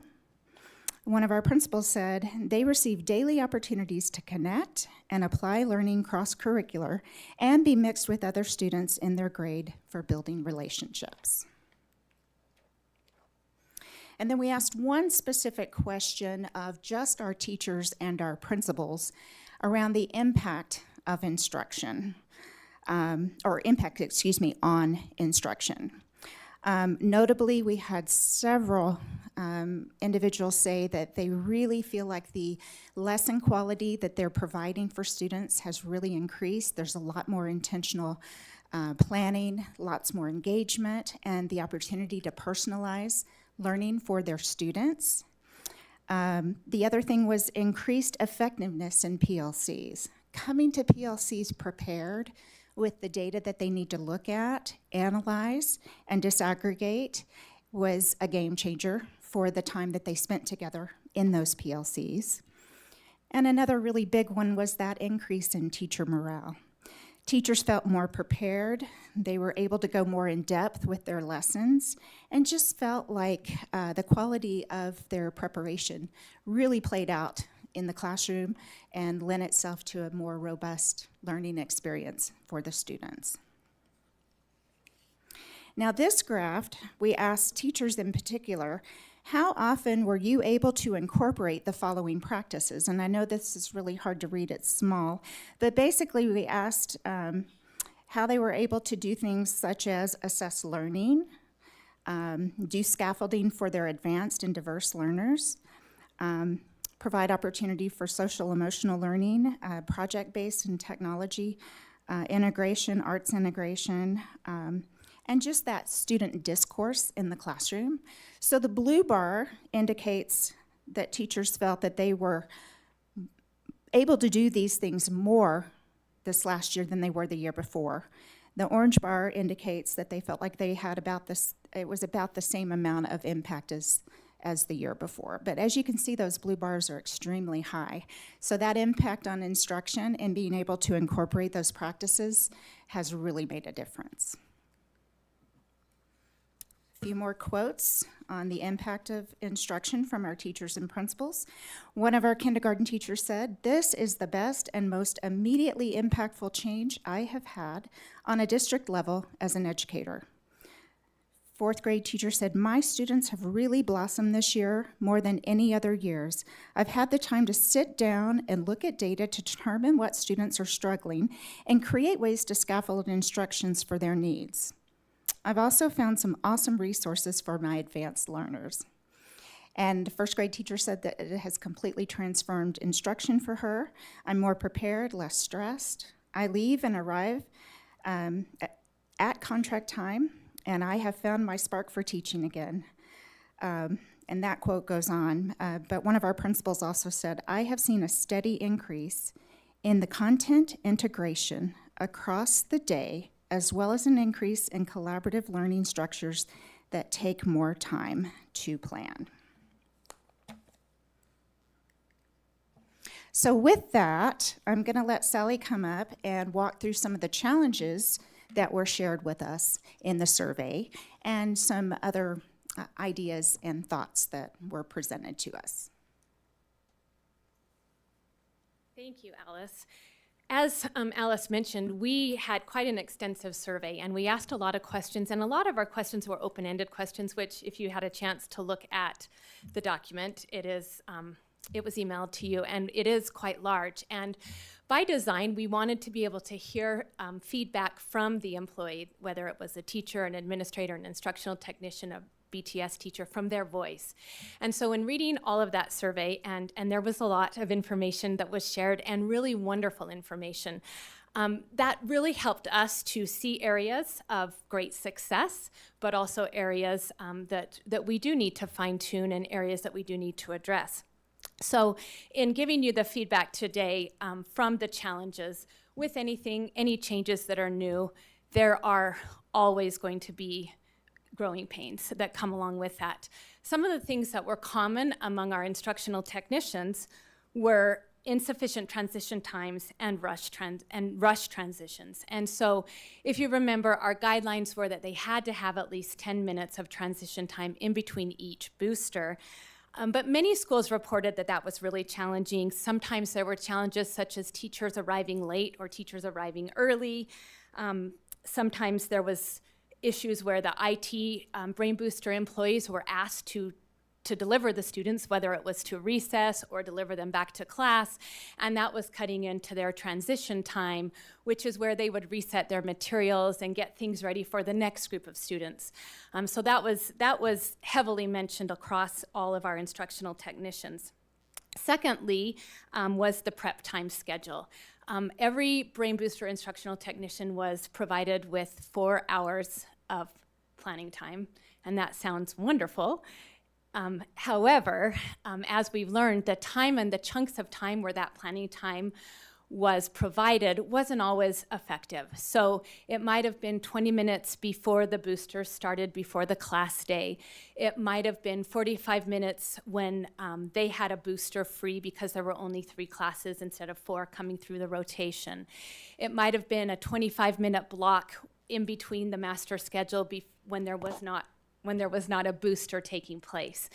So many of our instructional technicians reported that a lot of their planning was taking time off contract or at home on the weekends.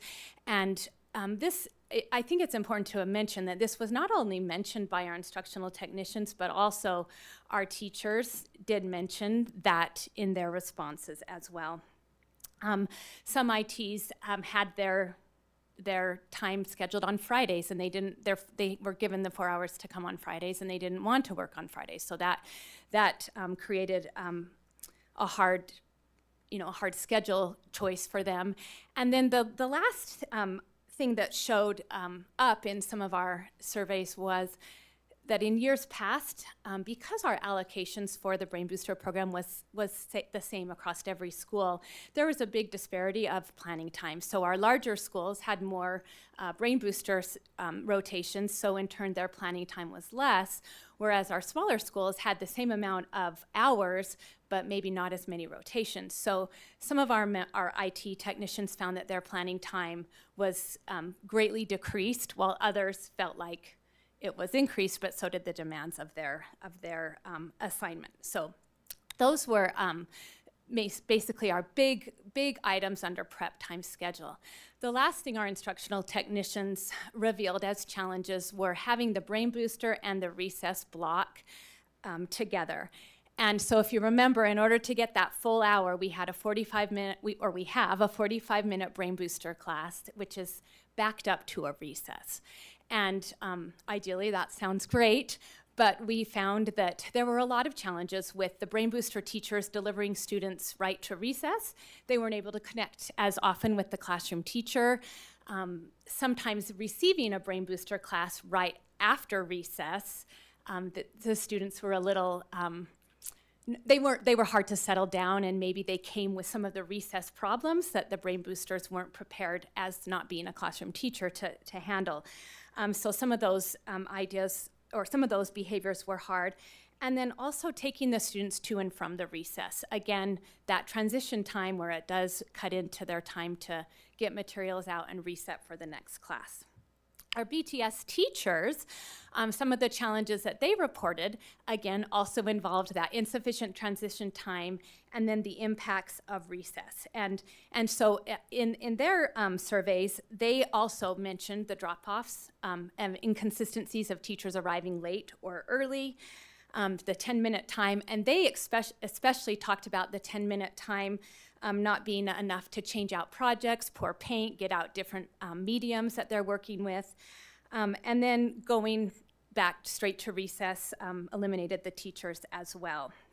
Another theme that came up was also not being able to send anything back with the students because it was tied to recess, so they had to keep all of the students' projects in their class, and getting those back was another event that caused some time or disruption to their schedules. The second thing our BTS teachers talked about was the every other week schedule challenges. And if you remember, there was, in order to maintain the Brain Boosters in our schools where a Brain Booster is full-time, because our BTS teachers are only funded as a part-time position, that means that they're only able to work 20 hours during that week, and our Brain Boosters typically are 25 to 28 hours. And so in order to make that work and still allow for some integration time, some of our our BTS teachers had to go to a schedule of 40 hours a week at the school, and then on their off week that they're not there, we have an instructional technician working that booster. So that allows them the 28 hours to do the Brain Booster, and then it allows some hours for them to do the integration. And a lot of our BTS teachers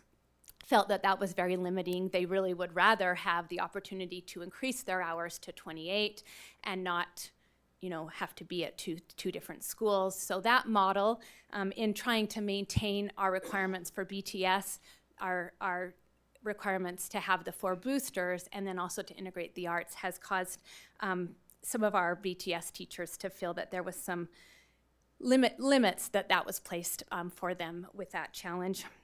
They also felt like it did limit the side-by-side integration, where they were able to work alongside with teachers. They liked having teachers in with them when they're teaching those lessons, or collaborating on curriculum. And again, those hours, because we're running that, they're part of that booster schedule when we're running that master schedule, those hours are not as flexible as maybe they had been previously. Our third theme that came out from our BTS teachers were there were varied perspectives of how the BTS program is integrated with the Brain Booster program. So some BTS teachers would prefer to have their BTS class time not as part of our Brain Booster schedule, that it would be a standalone class or opportunity for students, that would allow them to provide integration with the classroom teacher and also additional arts activities for students. Some schools have a different, some schools really have a great understanding of the value of what the arts program is, or they have the funds to use their school budgets for a focus on the arts, and some schools have been able to add additional time to their BTS teacher. And we also did have our grants that the district allowed schools to apply for that did give some additional time for that. But that varied with our BTS teachers. So those were all things that came out in their surveys. Our teachers, they, the biggest ideas that came out through teachers, and I know we've all heard some of these, is with the master schedule, because it is you are scheduling so many things, there's not a lot of flexibility. So there are some long instructional blocks without adequate breaks. With that, some teachers reported having early brain boosters and recess and lunch, so they had 2 or 3 hours without recess. They maybe had the last brain booster of the day and they had the earliest lunch. And so a lot of our principals throughout the year, as some of these things were being shown, have worked through some of those things, but that is still a challenge and something that our teachers really did identify. Planning time interruptions. Some of our teachers talked about students' behavior concerns. If there's a problem in the brain boosters, the teacher may be called out to go and support that behavior. And then they also talked about other scheduling conflicts, like meetings that are scheduled or assemblies, planning field trips, because now all the teachers don't want to disrupt brain boosters. And so it really made it to where scheduling some of these things were a challenge for them that maybe hadn't been something that was such a hard thing to do. I know some of our schools have talked about the gym and how it's hard to even schedule the gym because it's being used for playworks. So there's been a couple of scheduling things that our schools continue to work through. Lastly, for our teachers, scheduling and logistical challenges, and I think I shared some of those. They also shared the struggle with the recess and the brain booster block, not being able to communicate with the booster teachers. And also they really shared that they didn't recognize that not being out at recess really is sometimes difficult, because at recess teachers were able to really understand some of the dynamics that were happening in the classroom, understand some of the friendshipping type things. And so a different care has had to be made in order to address some of those things with recess. And then having such a tight turnaround. There's not a lot of wiggle room, as I mentioned, with the schedule. And then I think I said this before, they also really expressed a lot of care and concern about our transition time and our brain boosters planning. And that, to me, we had over 200, almost 250 teachers, and for them to really be mindful of that and put that in their open-ended response really shows, that is something that they are aware of as well. Our administrators also reported on the scheduling complexity and conflicts, and I think that is because they were tasked with this task of creating the master schedule. And through teams of teachers, BLTs, specialists, anybody that really could lend support to that, they were really able to work through some of the conflicts and things that came through. But some of the things that they had to pay mind to were, first of all, making sure our schedule was student-centered, that we had a schedule that was meeting the needs of our students, paying attention to our special ed students, recesses, lunches, and so they did comment a lot about the lack of flexibility, that this master schedule is the way it goes. They did talk about working through assemblies, short weeks when we have a Monday or a Friday off, and how to manage those weeks, as well as part of their scheduling was scheduling time to meet regularly with the Brain Booster team. And some of that was not that there wasn't that desire, but again, the hours were so tight that so much of the Brain Booster team's time was in instruction.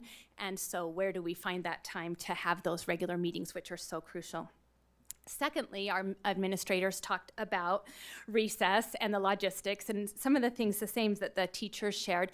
In addition, the administrators talked about hiring a recess booster teacher a recess aide in order to be out at recess for such an extended period of time, where in the past that job had a couple other duties that the employees were able to do. And having that consistent supervision. So if a recess aide were out, that still had to be covered. And it in the past, when teachers were on recess duty and a teacher was absent, there was a substitute there. And for recess aides, we don't have substitutes. So oftentimes that was covered by somebody else taking on that job. And many times it was our administrators out there helping to support the playground to keep the booster schedule functioning. They also talked about the scheduling challenge with the Brain Boosters and the recess tacked together. They said that sometimes that was having the students away from their teacher for a long period of time if they had Brain Booster recess, Brain Booster lunch, and that could also be a challenge. And then, as I mentioned, removing teachers from recess had some unintended consequences. And I know some schools actually had teachers request to go out on Fridays so that they could maintain that connection with their students out at recess. And that's definitely been successful in some of our schools. Lastly is the persistent challenges for all of our part-time ESP employees. And so this isn't unique just to Brain Boosters. All of the things that came up in the survey were, hiring changes during the year. When an employee, chooses to resign or takes a different job, that there's always training and scheduling and all of those things that need to take place. Training was another big thing, is as you're constantly getting, well, and I don't want to say constantly because we had a turnover, but it was not, it was not a constant thing of turnover, but the consequences of turnover are the need for additional training and support for those new employees as they come on board. Substitutes was always an issue, and then lastly, the pay. And we've heard a lot about our ESPs in any position, and the jobs that they do are so important, and that is something that our administrators recognized was some of the concerns that they brought up. All right. So here are some of our quotes for challenges. A BTS teacher, as I mentioned, only having 10 minutes in between classes sometimes isn't long enough to swap out projects for different grades. A library IT, picking up and dropping off from recess can eat up a lot of time. A principal, finding people who are willing to take on recess duty all day long. This is very hard.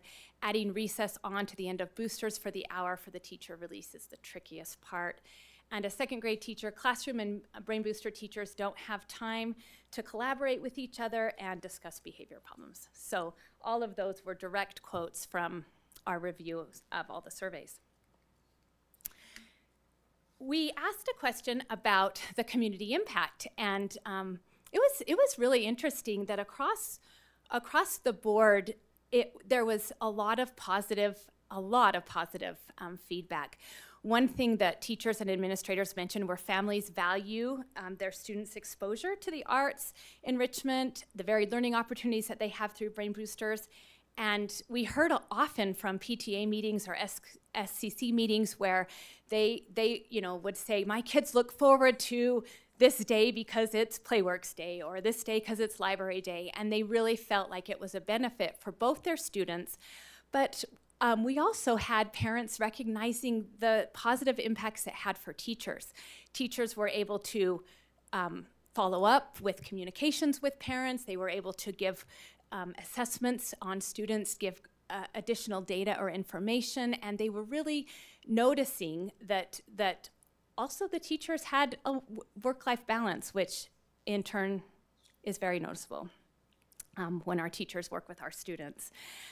Students are, if you ask kids, you say, what are you most excited coming back to school? As we were all at the red carpet, and Brain Boosters, kids love it. We put that quote up there because we should have added how many times that quote was said in the survey, but kids love, and they are generally excited and engaged for those booster classes. Some of the impacts that maybe weren't as positive that were noted in the survey were the later dismissal has led to more early checkouts for some families. About a third of our communities have the dreaded late schedule that starts at 9 o'clock and does not get out until 3:45. That has been a challenge for both teachers and for our families that did come out in that survey as an impact on the community. And lastly, there were challenges, as mentioned, across the board with Brain Booster staff due to student behavior and the workload concerns where there are time and not having enough planning time. So those were some of the impact that the community noticed as well. Okay, recommendations. So when we read through the data, we, of course, wanted to just share with you what's recommended. These are not recommendations, so to speak, that we're bringing to you. We are sharing the survey. So one of the questions, two of the questions dealt with, three really. One asked about what things did you learn from this year and changes you'll be making for next year.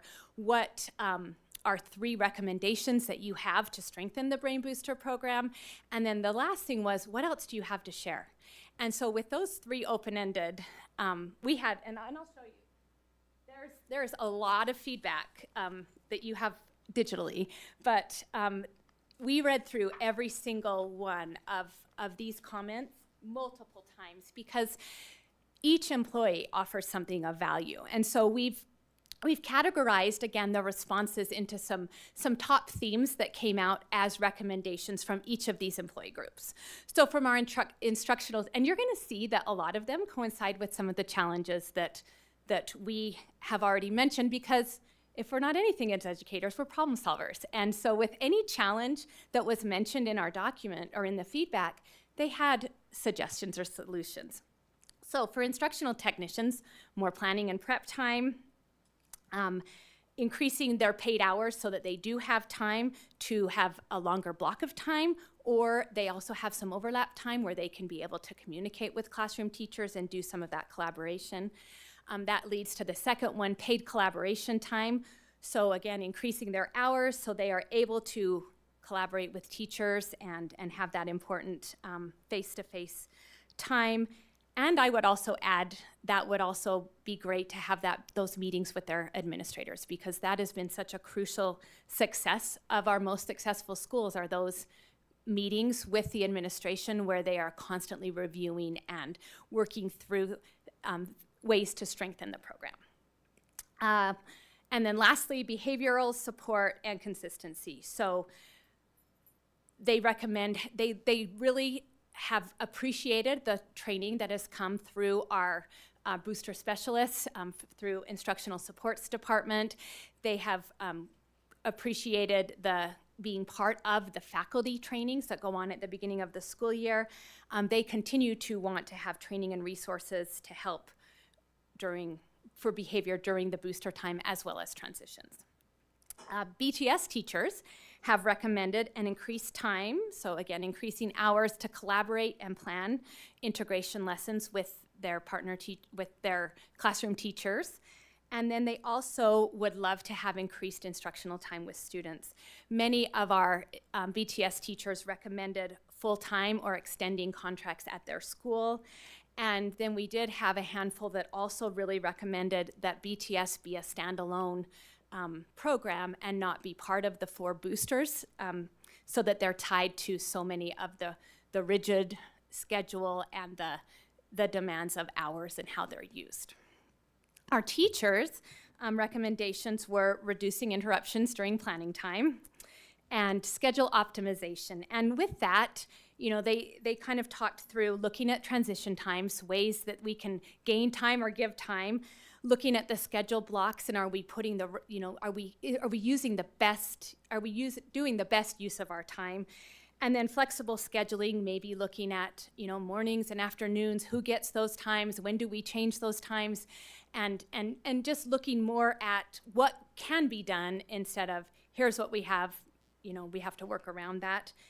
And then lastly, teachers talked about not having recess adjacent to brain booster time, but that would increase our brain booster times to 1 hour, which I don't know that our brain boosters would want that. So that's another recommendation. And then our administrators, in their feedback, they really talked about increase in the question that we said, what have you learned this year that you would make adjustments for in your leadership with this next year? And often it talked about continuing or increasing their regular meetings and their communication with their booster team. They talked about being able to schedule adjustments for flexibility. So, you know, what part of the master schedule are we able to be flexible on, and looking for those windows or those opportunities. And lastly, greater integration and support for our brain booster teachers. Just like our teachers, they share that desire as having everybody working together as a team, and everybody's job is important as the next. And finding ways to support each other, whether it's, you know, the brain booster teachers and, you know, the transition times, finding ways to look at other options, whether it's not having the brain booster teacher take them to and fro, or, you know, finding other resources within the school to support the BTS teachers. All of those things are what our administrators talked through. So when we look at some of the recommendations from the teacher or the employee voice, a principal said, I plan to meet with my booster team more regularly, provide flexible planning hours, ensure clear communication regarding their budget, and listen to their feedback with empathy. And I love that. A kindergarten teacher, to keep that time sacred for teachers and to not schedule extra meetings during it. From a BTS teacher, training for BTS educators to become teacher leaders for the brain booster team at their schools, and effective BLT members, formal curriculum and instructional supports for new BTS teachers to ensure high quality instruction in the first few years, particularly for BTS educators working towards licensure or attaining their art form endorsement. And from a brain booster instructional technician, meetings as a team and with administrators, having a say as to how things impact your class district-wide, your class, and a district-wide correspondence with your same positions. So with all of those recommendations, we were trying to think of a title for this slide, and this has been a quote that we have used with our principals last year, all while we were in the development of this, and it was called, there aren't perfect solutions, only trade-offs. And I think when we look at that, you know, when we look at site-based differences, we have differing school sizes. We have schools as little as 200 and schools as big as 700. So that is, it's going to look different in those types of schools. Our school programming is varied. We have DLI schools, we have SALTA schools, we have schools with special classrooms, we have schools that are able to invest extra money into their arts programs. So there's a lot of varied perspective and programming of what happens. And we have a start and end times of our lunch schedules. We have so many different equations that equate to each individual school's master schedule. The varied perspectives, we have different employees, and our goal was to maintain the employees that we had in the Brain Booster program when 2.0 came out. So with some of that, we have employees that job share. Employee A only wants to work in the morning, so we have employee B who works in the afternoons. We have an employee A who only wants to work with K through 2, and employee B that likes the upper grade kids. There's so many variants of how those hours are put together, and we feel like that's been part of the strength of the program, is allowing the schools to maintain the integrity, but also keep those employees in the jobs that they were in, and support them in what they've asked for.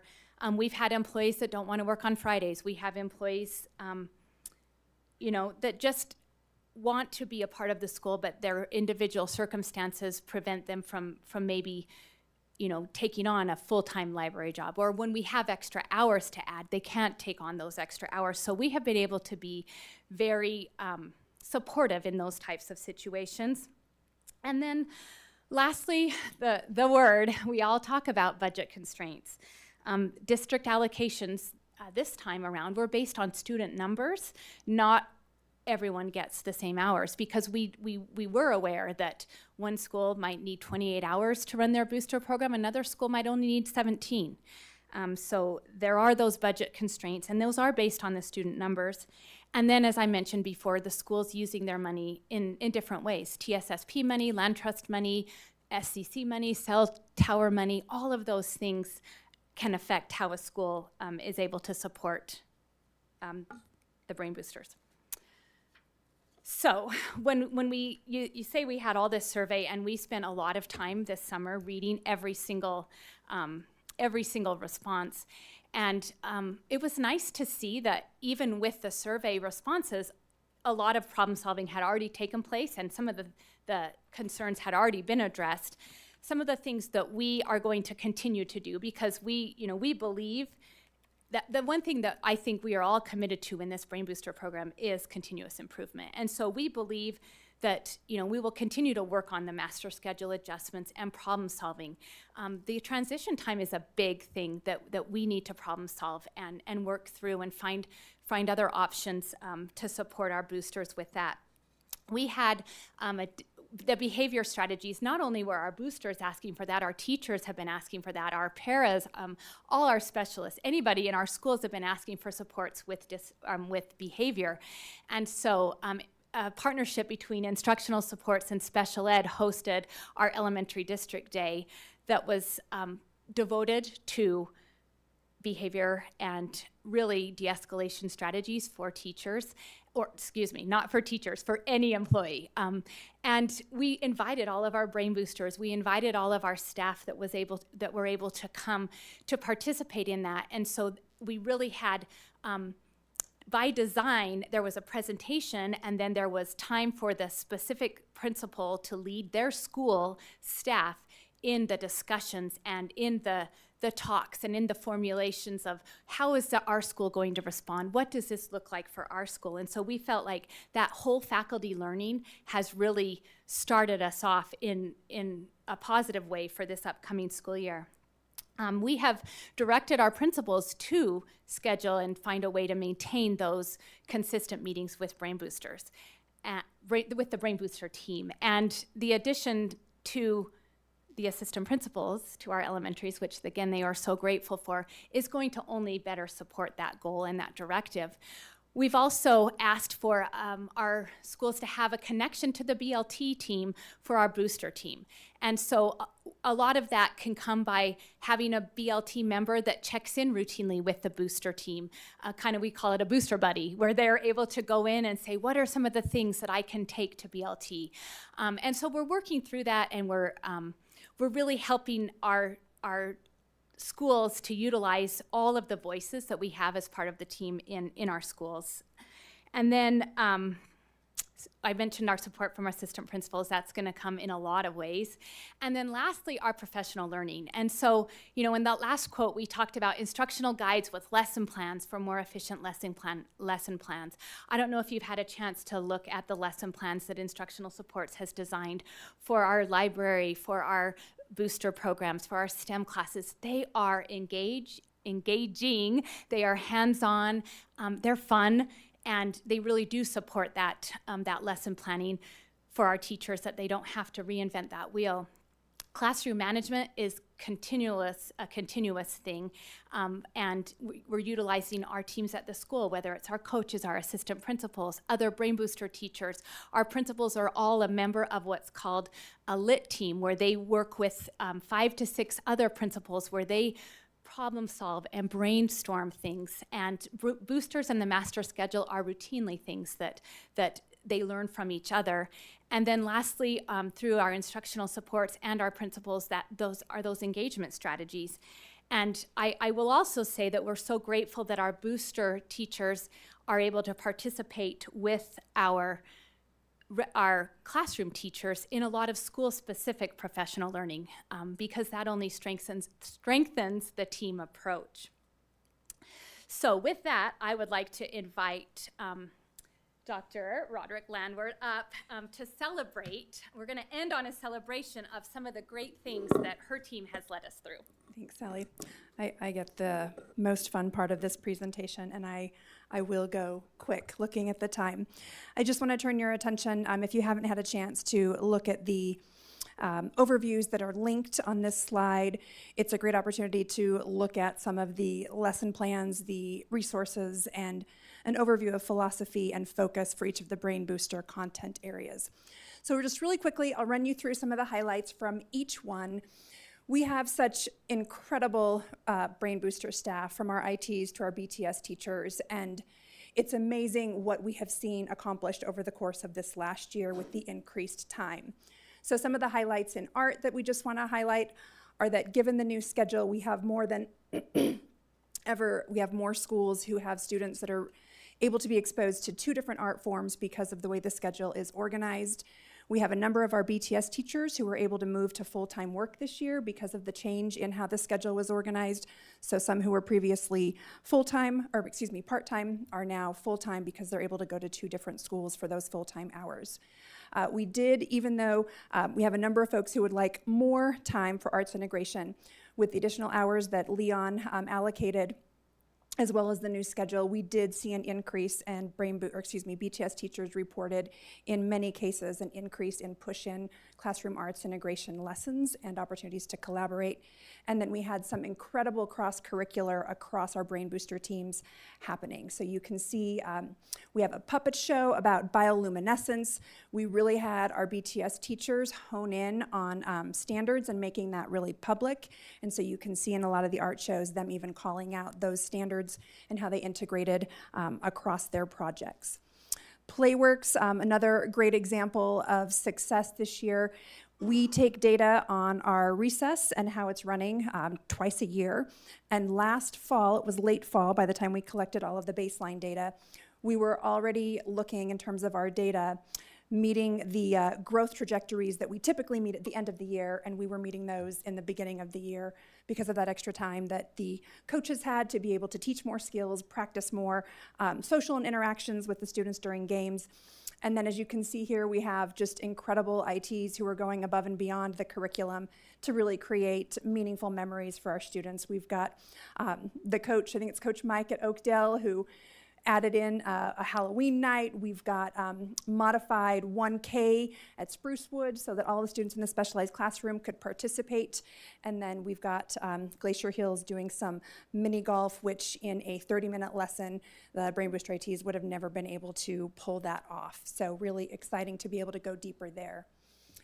For our STEM Brain Booster, some things that I just want to highlight, that we had all new instructional guides with increased number of engineering and science tasks, which again we were able to do because of that extended time. We could go deeper.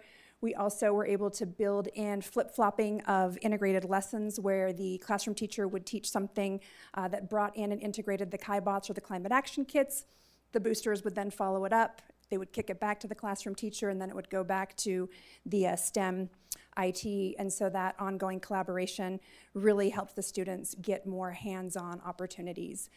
We also organized their professional learning a little bit different because it was so equipment and new components heavy. So they had collaborative planning time during their professional learning so that they could plan for the unit ahead. And again, just a shout out to the collaboration that so many of our STEM ITs and how they collaborated with our BTS and arts ITs for some cross-curricular units. And then finally, our library ITs, big shout out to them. They also had a new curriculum this year, and they self-reported implementing it with 75% fidelity, which is incredible, while they were also taking on the great update. And we have all of our elementary schools who are now at the proficient level in terms of their library collections. And so we're really excited about that, and our ITs helped with that process. And then in addition to those things, if that weren't enough, during their professional learning, they also spent some time doing some group book study and really thinking differently in how they could integrate specific ideas related to art, but also engage students more extensively during read alouds. And they read a book and implemented a process called the whole book approach. And then I just wanted to also give a shout out. This is one of many examples of our library ITs going above and beyond the curriculum. You've got a picture there of what the IT at Sprucewood did.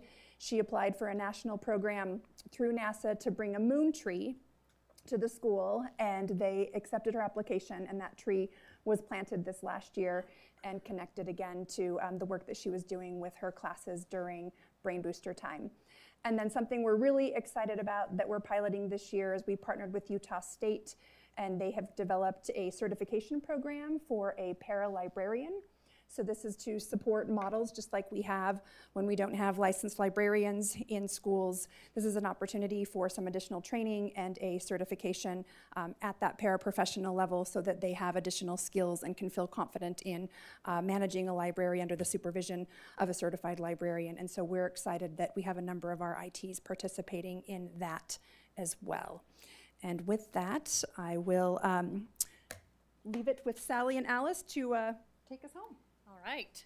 So as one instructional technician said it best, it was uncomfortable at first, but we adjusted. And so when we look at over 247 teachers completed this survey, many of them expressed heartfelt gratitude to the board for making such an impactful change. While we continue to work through challenges, our teachers overwhelmingly appreciate the commitment to brain boosters and that teacher planning time.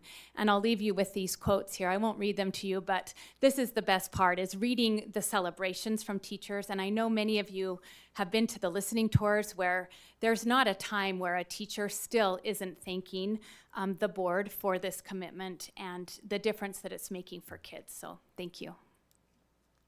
Okay, thank you. Board, do we have any comments? Mrs. Pedersen, then Mrs. Oakes. Button. Thank you so much for the thoroughness of finding out what our brain booster teachers, our ITs, our principals, our regular ed students are, how they're all feeling about this program. We hoped it would be as successful as it sounds like it's being. Of course, every program has its glitches, and it will never be totally perfect, but we want it to be the best possible program we can have to benefit the most employees and students that we can. So it looks like it's pretty successful. My question is, it sounds like there's interest in, and I would like to propose that this is looked into, what would happen, and I don't know who would do this, to come up with a way to pull off recess from the block. I know it doesn't make the hour anymore, but it sounds like schools would benefit in the long run, students would benefit in the long run if the time was still protected. That's the part I worry about. When you pull it off, those 15 minutes just get sucked up immediately. Yeah. But being able to get more employees to participate at recess time, not employees, but ESPs, to be able to do that. I just didn't know if we are actually, or I propose that we really do look at that and just see if that's even an option, if there's a way we can work that out. And I still know that those late start schools don't see the value in those 10 minutes. They see it as a heavy, heavy lift. It's for the community and it is for them as well. So I don't know if we can look at adjusting the time. I know 10 minutes doesn't sound like a lot, but when it's the end of the day like that, the late start, there's kids that are home that aren't with parents because they've had to go to work for quite a while. If they're starting at 9 and they're not getting out until quite late, that makes it hard for parents to be able to pick up. So I know I've heard this quite a bit from those schools, that I'd like to see if there's a way we can adjust. And I know it's not fair just to do it for them, but can we modify the time just a little bit? I don't know. Something to look at, okay? So I don't know if there's an answer. Okay, Mrs. Oaks? So thank you so much. This has been very thorough, and I feel really fair. When I initially read through the slides, I was like, oh, everyone's really happy. And then when I read through the email with the data you sent, I was like, oh, this is much more nuanced. So, and it very helpful. So I appreciate you sharing everything that you have. Do you have any data on the attrition that we've experienced, particularly at the end of 2024, 2025 for any brain booster or BTS teachers? Yes, I know we had one BTS teacher that was new this year. Mm-hmm. So we maintained all of our BTS teachers and had to hire one new. As far as instructional, mid-year, sorry. She was hired mid-year last year, so she was at new teacher orientation. As far as instructional technicians, I know that our core of our, like on our survey, there is a line that asks, how long have you been here? Are you planning on returning? A core of our instructional technicians have remained the same. Where we saw a lot of the movement were brand new people coming in and saying, oh, I didn't know this is what I signed up for, or, oh, this isn't gonna work with my schedule, or I would rather, move on to being a sub. That was, we did lose quite a few to ours that found that they'd rather be subs in a classroom. Do we know like how many? I would have to talk with HR. Yeah, to get you exact numbers, but. Okay, yeah, I think I would be interested in knowing how many of our we call them technicians, right? Yes, instructional technicians. How many of them left as a result of this change, and whether or not the principals have had any challenges in hiring for brain boosters at all? We have pretty much all of our schools are fully hired right now. I think there's a Playworks position that I saw that was posted today when I checked prior to the meeting. So we're hopeful that will maintain that. Yeah, I just bring that up because anytime we lose someone who's really experienced and adept and has that history, it's a loss, right, for the district. I'm curious, maybe you can tell me a little bit more about the arts committee, not the arts consortium, but the BTS committee that was formed, and whether or not they play a role in helping address some of the issues that have been laid out and how that's going to look. Like the extra hours? Well, I mean, so I wrote a long list of that, and we don't have to go through all of it, but everything from like equitable schedules between different schools or classes. I mean, some of the emails we've received from people address like excessively large classrooms for some of these technicians because they're combining classes of students. Some of the teachers saying it's impossible for them to teach core standards because they're not in front of the kids enough anymore. 45 minutes not being long enough for a lesson and completing an art project in time, and then they're having to try and revisit it significantly later. The behavior problems, of course, which I know that you guys are trying to address, but the music teachers, the kids forgetting musical skills. I mean, there's just a whole lot of different things where I think if their voices aren't at the table and being represented, like I actually thought that this suggestion about having them on the BLT teams is significant because that was some of the feedback you got were from brain booster teachers saying it doesn't make sense that the BLTs are making decisions for us. Once again, we don't feel like our voice or our needs are being heard, and we could offer solutions and perspective, but if we're not at the table, the representation problem is a problem. So I'm just curious with the BTS committee, how that might work, or how do we make sure that their voices are continually heard instead of just like once a year? Yeah, well, I can speak to the school level as we talked about those booster team meetings with the administration. Those regular meetings are an invitation for feedback and concerns and problem solving. And as we've watched this go through our schools for a year, I would be reporting a lot different if things stayed the same from when we rolled it out last August. I mean, we are continually improving and working on things that we identify at a school. And as I mentioned, every school is not going to have the same challenge. A lot of things might be related to the art form or the students or the teacher. And so when it comes to BTS type things, that is where our BTS leadership team works together to talk through some of the BTS concerns and how are we meeting our BTS goals while still maintaining the brain booster time and instruction. And I will say that is a challenge. And that's why a lot of the feedback in our brain boosters, in our BTS survey was having that be a standalone program. And we're not saying we don't also agree or recommend that.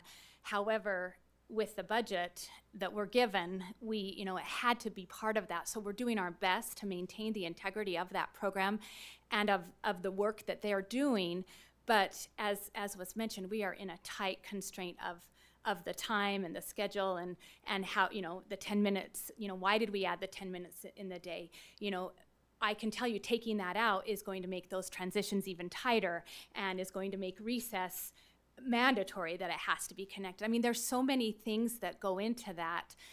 So BTS is one of those things. Is it ideal? I would say no, it's not ideal to have it part of that.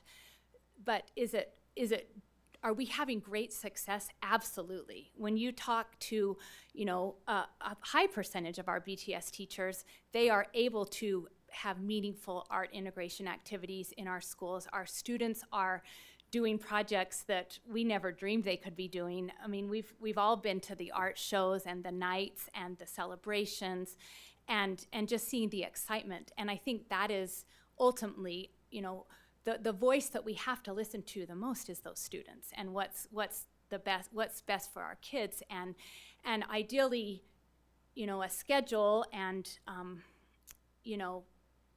the consistent hour-long time or a 45-minute time or the integration, those are all wonderful, wonderful components. And our BTS teachers are so skilled at doing that. I know the committee that Amber formed with our BTS specialists and then also some of us directors were on there to read the grants that they submitted in order to get the extra hours. And it was exciting to me to see the things that they were able to accomplish with even just the little minute hours. Minute's not the right word, the minimum hours that we were able to give them. And so I feel like, being responsive to some of those specific needs or specific, wants, if as a principal, if teachers or BTS specialists or ITs come to them with ideas, principals are gonna work hard to see what they can do to support that. And I can honestly say I feel like that is happening in our schools. Is it perfect? Absolutely not. And, until we fund it at the way that it, was intended or could be funded, we're gonna have to give, it's a trade-off. I agree with so much of what you're saying, and I think that the intent is absolutely there. But I've mentioned this in other committee meetings that I've sat in. When we look at the book Atomic Habits that came out by James Clear, one of his most resounding messages is that we don't rise to the level of our goals, we fall to the level of our systems. And my concern is if we don't have a system in place where our brain booster technicians and our BTS teachers have a voice and the ability to consistently provide input or perspective or problem solving, then it's going to continue to be pretty wonky. And I think, and not saying that there's not lots of success. I mean, I think that there is. I mean, one of the things I personally have brought up and I would like to see is what it would cost for us to be able to better support our BTS teachers in all of our schools and better understand what that figure is. That's something I personally would have loved to actually address in a truth in taxation, because it adds, like, to your point of what you're saying with regard to the students and what they say they're excited to come back for. Absolutely. It's that hands-on integrative learning. It's exciting and it makes a difference, but we want to make sure that we maintain the quality and that we don't burn out some teachers at the expense of other ones. And so that's where I'm coming from on this. I would love to see if we could receive numbers as a board to better understand what that would look like. And just one last thing, when I went through and I looked through all of the comments, I realized we don't have any dance BTS teachers in the district currently. Is that right? Such a bummer. I mean, that We used to have two, and I actually know some dance teachers that have phenomenal dance teachers that have applied here before, and I don't know what came with that, but dance is actually supposed to be part of the Utah core, right? And so trying to figure out opportunities for our kids to experience it. It is really important for kids to have that experience with embodiment and movement. It provides joy too. So anyway, yeah, more theater. Yes, it's good. Okay, thank you. Mr. Edel. So thanks for this. And I appreciate the continuous improvement, and I could talk more to that. But what I really wanted to say is I think with this program we've inadvertently created a new instructor core. So, you know, core CORPS, where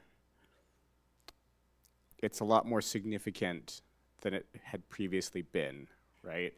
And so this is less for school performance and ISD and more for everyone, where I think we have to treat this as a new instructor core and move toward continuing on with its professionalization, right? Where they're gonna have the supports that they need, where they're going to be compensated differently, the whole thing. Because now we don't just have someone who's gonna come in for a few hours and maybe go over some books, right? We have now instructors who are instructing for, I mean, it's scheduled for the whole day, right, is basically what it is. And these classes are really important. And they help with the overall development of our students. And so I guess that's my main comment. But again, you can't solve this on your own. So this is an everyone path as we move forward to the professionalization of this. And I just felt it was really important to make sure that we acknowledge that so that we can start moving in that direction. Okay, thank you. Any other comments? Mrs. Dolly, then Mrs. Nybar. Thank you so much for all the information on this. I really feel like this is a win-win situation. It's the kids are winning because they're getting exposed to lots of different areas and where they're really applying learning. It's applied application of knowledge. And so I think that's a real great win for our kids. It's a great win for our teachers to give them that dedicated time during the school day to be better teachers. And so I would second to what Amanda said is we would love to see what it would cost to be able to still give our teachers that hour prep time. And, you know, what would it take to pay the brain boosters / BTS to really effectively create the best programs? And so something we can consider as a board as to that additional expense. Okay, thank you. Mrs. Nybar. Thank you so much for this presentation, and thank you for being so thorough with all of it. So I agree. I'm super excited that the students are able to do this. It is applied learning. I love that. I love the extra prep time for elementary school teachers. Anytime I was in the schools this last year, I had so many teachers pulling me aside and thanking me for this change. So I'm grateful for that. I think a few things that I would like to address, and thank you so much also because it couldn't have happened without all of you. So thank you. A few things I want to address. I think that the late start, Ms. Pedersen brought that up. I do think that is a big deal for the late dismissal. Last year, we went ahead and approved an extra 10 minutes to the school day. I think that one pattern I'm seeing with all the feedback is there's two concerns. It's transition time, and it's the life and work balance of our teachers that are, leaving at 4 and all of the early checkouts. So I think we need to really consider about the difference between quality time and just time. Because if I'm a teacher and I'm having to redirect kids because I didn't build enough time in transition to the day, I've just eaten into my curriculum time to redirect, especially after recess. And I'm sure that you, the experts, can figure it out. But I would think that transition time and really looking at the extra 10 minutes, maybe these students are a little burned out too. Are the 10 minutes really effective? Do we need the extra 10 minutes?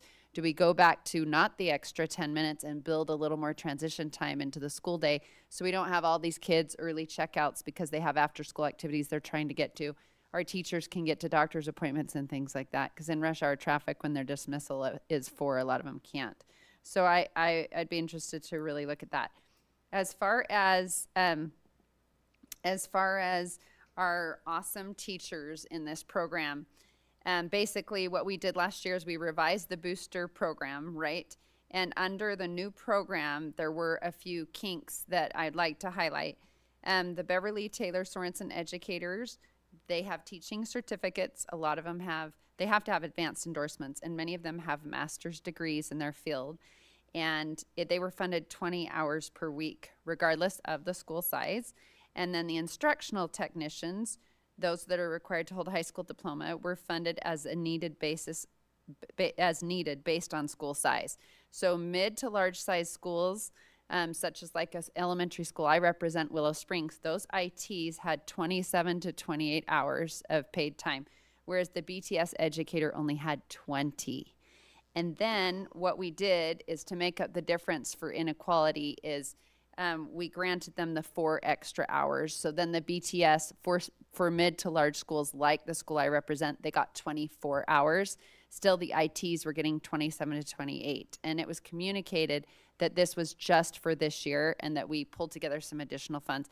I want to ask you about that. Have we secured that so the BTS teachers in those larger schools, because they're supporting 34 teachers and they're the ones that are applying and doing that cross-curricular integrated learning. So did we secure those 4 hours? So, well, just to answer your question though, is it wasn't that they were given less time. It was that the brain booster teacher was only allocated to be 20 hours at that school. Yes. If they were a full-time brain booster teacher, they worked 40 hours at one school for that week, and then on the off week we had an instructional technician, and a lot of that was unfortunately a budget-based decision. Yes. And so it wasn't that we were increasing those hours. I just want to make sure that that is understood. I totally understand why it happened, just asking specifics. As far as the funding, Leon has granted us the hours again for schools to apply.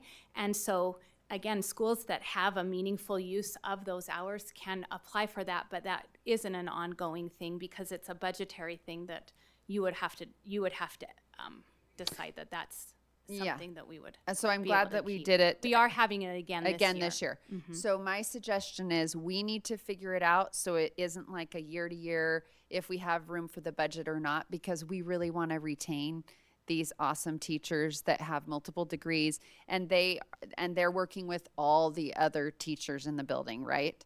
So and that's really the applied learning. So I would be interested in figuring out how we can make sure that that's secured for upcoming, and especially it is harder when they're larger schools because they have. And that's what we talked about with, a lot of our BTS teachers would like to be removed from the booster rotation and have it standalone, but that would be a budgetary item. Yes, so I'm really interested in you bringing back kind of the feasibility of that, because I think that is one option of a way to secure that. We kind of shared that last year when we had the presentation of all of the options of certified teachers in each of these roles. And so you know, that's certainly something we can share those numbers again.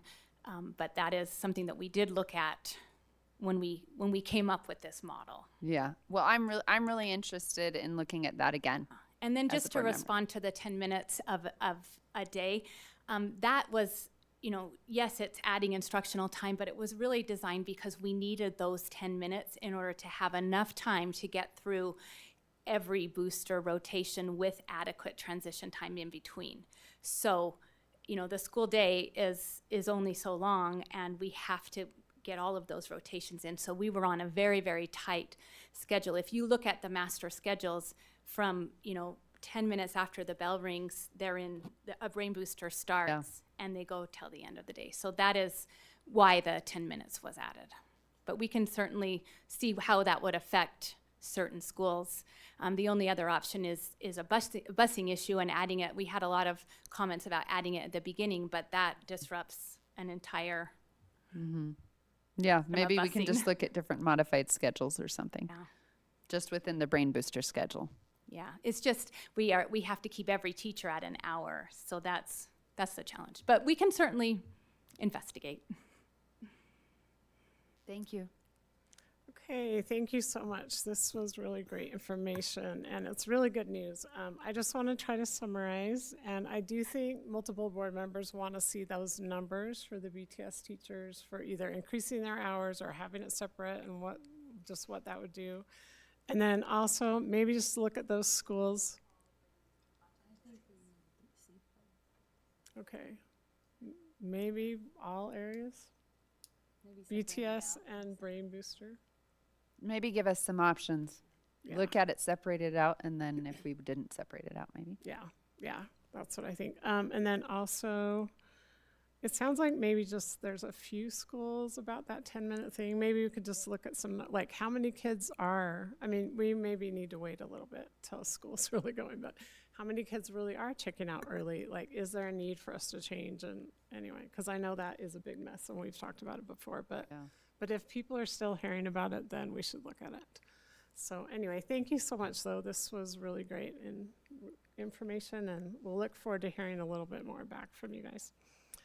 Okay, so since our meeting is going kind of long, we're actually going to push item B, the strategic plan discussion and legislative report, either to the 2nd or 19th. I'm not sure which one. We will work on that. And then also, we're going to go ahead with policy update because it's really exciting and we want to talk about that. And it's third reading, and hopefully we got there. But then also we are going to push the Canyons Innovation Center update. So the item we moved from study, we're going to push that, and then we'll just end with the naming and branding discussions. So, hopefully we're not going to go past 10 o'clock. So, okay, thank you. Mr. Christensen. Thank you, President Shield. As I was listening earlier, thank you for the presentation. There are times when I confess I looked up ChatGPT, the difference between an accountant and a lawyer. And it said accountants were boring, but it also said lawyers could make things last longer than needed. And since it's the travel policy and it's the third reading, I thought I'd take as long as possible tonight going over this. No, actually, I'll try to be as brief as I can and just respond to questions that were provided. We've had quite a bit of discussion about the travel policy. As you recall, at our May 20th meeting, we approved 9 policies related to legislation, and this was the 10th that we discussed that evening. So we looked at a lot of ground. The main question that I took away from our discussion was the question of liability with respect to the board and the administration. So we reached out to State Risk Management, the Director of State Risk, and communicated with the Assistant Attorney General. And for your clarification, the signature page, when you approve overnight travel, that can be an administrative approval. That doesn't change our liability with respect to that form. Additionally, in our policy, we also had the ability through the appeal process to look at criteria and make an approval, and we weren't waiving our policy, but we're within our policy constraints. That's the first question that you asked for us to bring back with respect to travel. The second was to update you with a number of exhibits. They've all been placed on board docs for the intent that these will be developed electronically, and they would be able to be seen in real time. So Mr. Sherwood and I will work on that component. You can see they've been updated and revised with the chaperone agreement and all of the discussions that we had in the policy committee with respect to improving those documents. Then the other question that you asked me to review, and it appears, well, I can be done because I can't seem to We're at the last slide, perfect. get back. So just to highlight, we pulled two board members that were listed on the committee have been removed. And so now the recommendation is that this administrative committee meet at least 4 times a year. Candidly, they can meet as many times as needed, but we've put in the policy 4 times. And then we looked at travel criteria in terms of appeals, and we narrowed that to allow the high schools to come together and make those determinations. So I can answer any other questions, but I think we've answered the questions with respect to liability. The documents have been updated.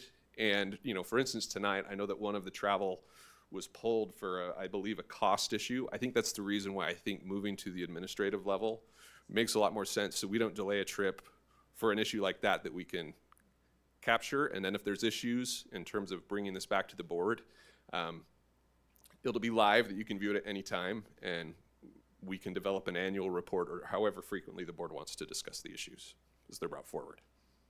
Any questions? Okay, Mrs. Nybar. One quick question. Another concern was trips that, and I think you've discussed this briefly, so just refresh my memory. Yeah. Trips that have been approved that they go on every year can be grandfathered in, just so it doesn't clog it up too much with the committee meeting for the same thing year over year. Can you review that part? Yeah, so the intent would be moving forward is this travel committee would be responsible for reviewing whatever trips are developed and brought forward. In terms of annual versus not annual trips, they could submit at any point to the committee. The main criteria for appeals was narrowed for national events where the team is placed within the top 8 positions in Utah High School Activities Associations and the top 5 positions in RPI. So if they've been traveling every year, we would need to look at fiscal cost and frequency of travel, because we still maintain the every other year, at least with the cost component. If they've traveled a certain distance for $2,000, then the next year they would travel at $1,000. That is maintained in the policy. Okay, so the question, because I was talking to different administrators in my area, and that was one thing that was mentioned, is the concern that would the overnight travel committee be bogged down by meeting for some of these things, because for years we have, for example, we have like a certain sport team that always goes to a certain tournament every year, and is that or now they're going to have to meet for that, or is there some that can be just grandfathered in? It's within the budgetary restraints. They do it every year. Can they just expect it, or is it also going to be part of the agenda? Does that make sense? I thought we discussed this a little bit last time. Like, can some things be grandfathered in if it's below the amount and it's a given, and we know that it's legitimately for the benefit of the student athlete or the student group? Or is every single one going to be reviewed every time? So that's the feedback I got from administrators. Is there the ability and opportunity to just grandfather in, or will you be meeting every year over the same? Does that make sense, what I'm saying? Yeah, I understand the question. So I think moving forward, because the travel committee realistically could meet every month, as long as the high school principals are together, I think each trip would be reviewed. So there's not language in there to be grandfathered in, but I don't see that as being a need, because you'll have the ability to have more flexibility in meeting moving forward. So there is not language. I mean, if there's a case that we needed, what's also nice is we've allowed the ability for the committee to make an additional exhibit as needed. So I think there's plenty of flexibility within the document to address that issue, and they're not limited in how many times they can meet. Okay. And some of the timelines that we arbitrarily set out to get to the board, there's flexibility in those timelines as well too. Okay. The feedback I received is administrators are really excited to be part of the process and happy to be. But, you know, obviously wanting to be efficient because it is another meeting, and thus the question about that with grandfathering in. No, yeah, that makes sense. I think a lot of this can be done electronically moving forward. So it'll be submit things via Google Docs. They can have an agenda and meet and approve. So I think it's a step in the right direction. Okay, thank you. Mr. Edel. I move that we approve policy 500.24, student overnight travel. I'll second that. Okay, we have a motion and a second. Is there any discussion? Okay, I have discussion. I didn't get a chance to ask my question. So I just want to make sure, like, we can, the board can have an annual report, and then also can you send us an email with like the links to these documents? So just so we know, like, when our schools are traveling, if, you know, if we're curious Yes. and we want to be looking at Yeah, something. I think we can work out whatever the board would deem appropriate, but I think generally you'd be able to access the information at any time that you Anytime. see fit. Yeah. But I think an annual report or a periodic report, it I won't be think an difficult annual moving report forward. would be good. I mean, Annual report, here's where you're traveling, if there's a concerns, and we there can is come in and that discuss. document already that's posted on board docs. Right. That is the We'll just make that summary. available as a link. Okay, Yeah. that's great. Okay, any other discussion? Okay, so I will now call for a vote on approving student overnight travel. All in favor, say aye. Aye. Any opposed? Okay, thank you. Thank you. Thank you, Mr. Christensen. Okay, now we are going to the Canyons Innovation Center update and naming and branding discussion. And this is fourth reading, possible action. And Kirsten Stewart, Associate Director of Communications, will present. Thank you, President Schill, members of the board, for the opportunity to share some results of the virtual focus groups we conducted to get sort of some qualitative feedback on some of our naming ideas for the new high-tech learning center that will be occupying the former regional headquarters of eBay. So this is the fourth time we've been kind of talking about names, as President Schill indicated, which I think speaks to the fact that we really do want to get this right. It's important. And the good news is these focus groups, I think the responses that we received were largely positive. So, you know, I think we're in a good place. I think that should give us some comfort. Each one of the possible names we've talked about, I mean, in other words, has been sort of tested, vetted. It reflects the vision that we're hearing from students and from business leaders. And, you know, we've talked about this. At the end of the day, what matters is not necessarily the logo on the wall, right?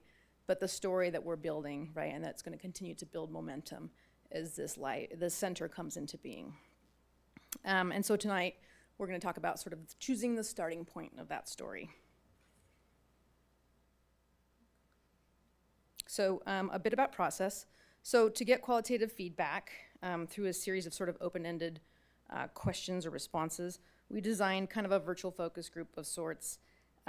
We did this to make participation easier. And then I would also note that because we conducted this survey in the summer when students were kind of out doing all of the great things that summer brings, we kind of timed it to coincide with as close to the beginning of the school year as possible. You can see the number of students who participated there. I'd say this is a really good target number for focus group.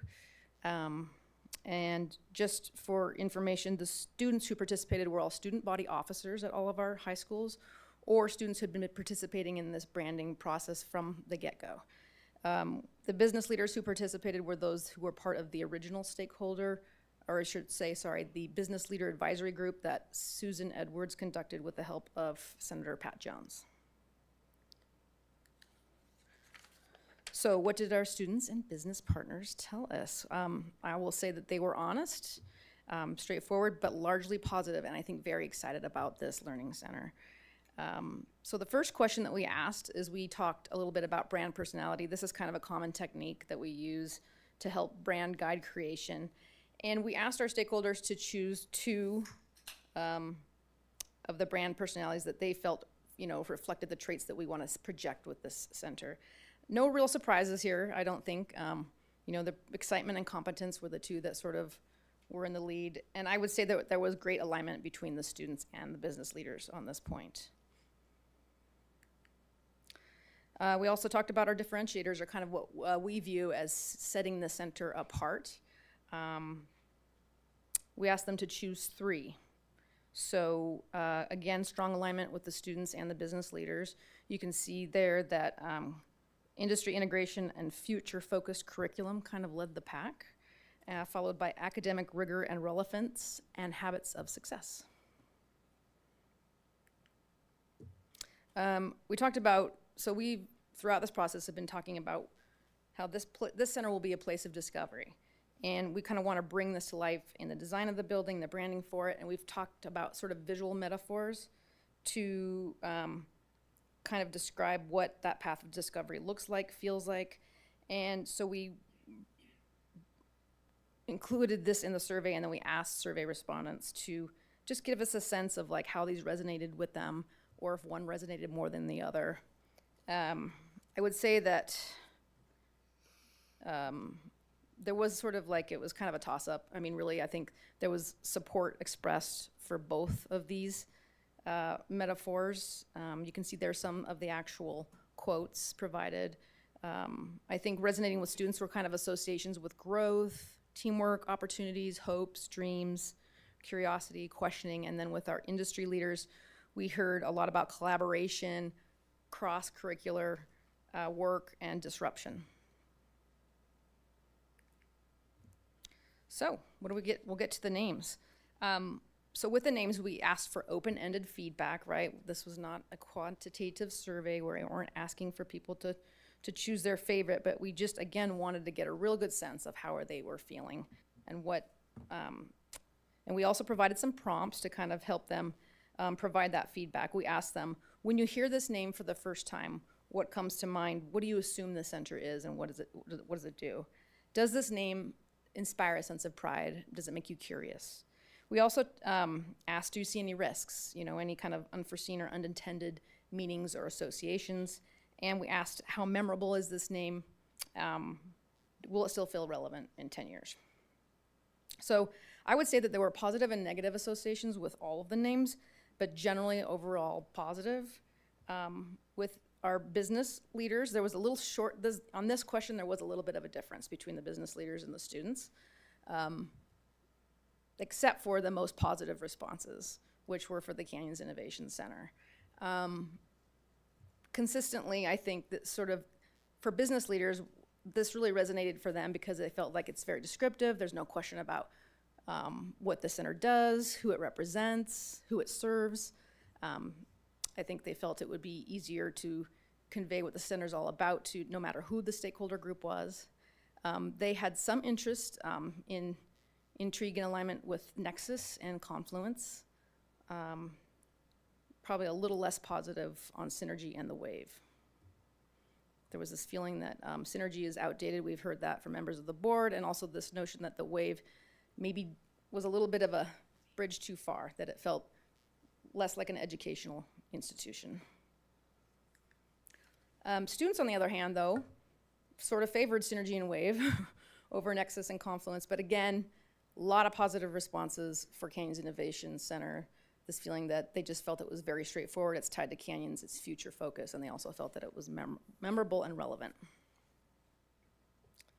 So, I think here are all the names, right? We've talked about this, we've talked about the brand modifiers and how that they can kind of add scaffolding to the different names to provide a little bit further explanation for those that are a little bit more suggestive or associative than descriptive. One thing that I wanted to mention is that, you know, choosing one name tonight doesn't foreclose us for sort of considering ways to visually integrate these other names, right? So I think that's important to consider. So I don't know if we feel like we're in a position to make a decision or if we want to talk about next steps. The one thing I did want to mention is that this is our timeline, self-imposed, but I think it kind of fits with some of the demands that we're facing with the center. So ideally we'd like to get to work on visualizing the brand here this fall, and then this winter start working on, you know, purchasing a URL, getting the website developed, because really what we'd like to do is launch the website next fall so that we can start recruiting students, telling our story, aligning forces with our industry leaders, that kind of thing. Okay, board, do you think we're ready to start making some votes? Okay, and then Kirsten, you had an idea about maybe a way we could do some kind of ranked voting as we've done in the past, as possibly starting that way. Do you want to explain that? And then Sure. Happy to move forward in any way you would all like. The idea that we had was sort of for a sequential elimination process, right? So the idea being that board members all put forward their first two favorites, right? No, not ranked, but just their two favorites or their two top names. We tally the votes, and then the two names with the most advance, and unless there's a tie, right, or not a clear standout of two, in which case we'd advance maybe 3 or 4, but we just kind of continue this process until we get down to 2 and then 1, finally a winner. So if we get down to 2, then we'll just ask you all to choose 1. Okay. I brought a prop to assist us. Yeah, she brought her board. So are we okay with that process, board? Yes. Okay. I don't mean to throw a wrench in it. Wait, Kirsten, come back. So Kirsten, she's in our innovations committee, and she actually came up with a name, which is just a slight twist on one of the names. So I'm just wondering if you would share that, because I actually personally really like it, but then I don't want to, I mean, it could just be a modifier we add later, I guess, but anyway, will you just share that? Sure. So one of the things that we've talked about with the Canes Innovation Center, I mean, it's a little on the long side, and then the acronym is CIC, which, so I guess it could be referred to as SICK, which could be a little bit problematic. I mean, we can get around that, right? We can sort of discourage using an acronym. But one idea that we had that I think also helps ground the center in its location and proximity to the point is we talked about innovation point. And you could still associate it with Canyons by saying the innovation point at Canyons or Canyons Innovation Point. That was just one idea that we had floated. And actually, it was an idea that kind of surfaced earlier in the process. And so I think that it's an idea that's familiar with not just the faculty and staff, but the students as well. Okay, so that's just an idea for a modifier. Maybe we add to one of them. Mrs. Nybar? One thing I really like about that too is we could even shorten it more and have it be I point, and the I stands for innovation for logoing, like I point, because it's really short, which might be nice. And I think it's kind of, it's a lot quicker to say, and probably the kids aren't all going to say innovation point. So just a thought. Okay, thank you. Okay, so board, are we okay to go forward with voting? I just wanted to have Kirsten share that because I think it's an interesting twist on one of the names. So, okay, we're ready. Go ahead.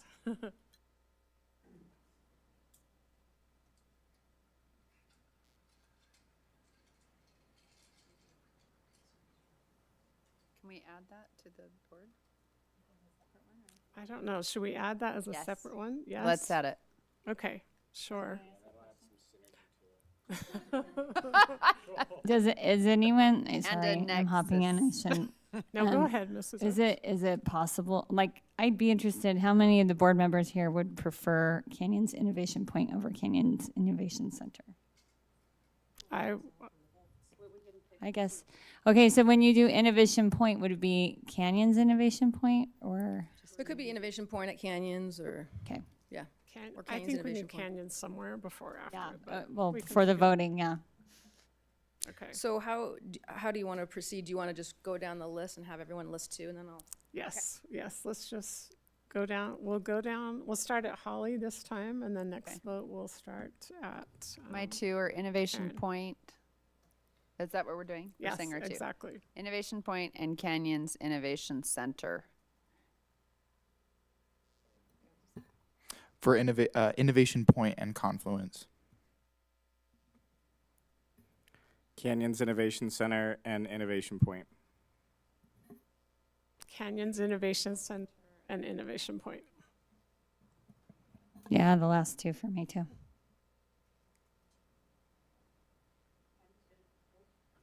Just Innovation Point.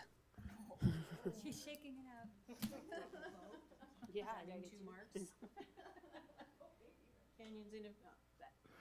Canyons Innovation Point and Canyons Innovation Center.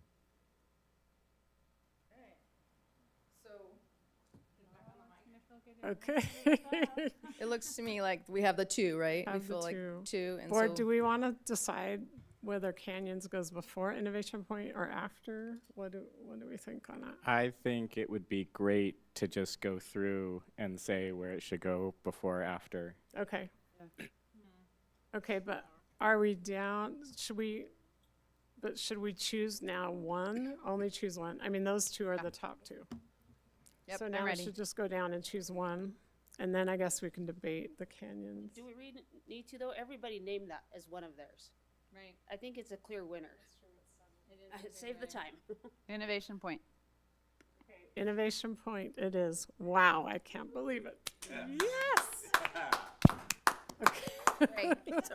Okay, but board, do we need to talk about is it Canyons Innovation Point or Innovation Point at Canyons? Let's go down the row and say. Because I think we need to clarify that. I think it's really wordy already with Innovation Point. So I think we can just say Innovation Point at Canyons on stuff, but I feel like on the building, I would even like it shorter. I would like it to be I Point, really big, like the other buildings there that have the big logo on the, what's it called? We were talking about it. It's called a what? What's it called? The header on the building that's really big. yeah, like kind of marquee or the sign. Yeah. those- So I'm for shorter, and then we can on the literature say at Canyons, but not actually on the building. I don't know. Okay, the only thing is this, do you know Catalyst Center is called Davis Catalyst Center, but everyone just calls it Catalyst Center. Yeah. So I just feel like we do need, I personally do think we need to decide if it's before or after. I like it after. Okay, we're gonna start with Mrs. Pedersen this time. Oh, wait. No, it's fine. Kirsten, say will that. you write Canyons, write both of those options and then do the points as we go? She's just writing before and after, see, because that's what you asked us.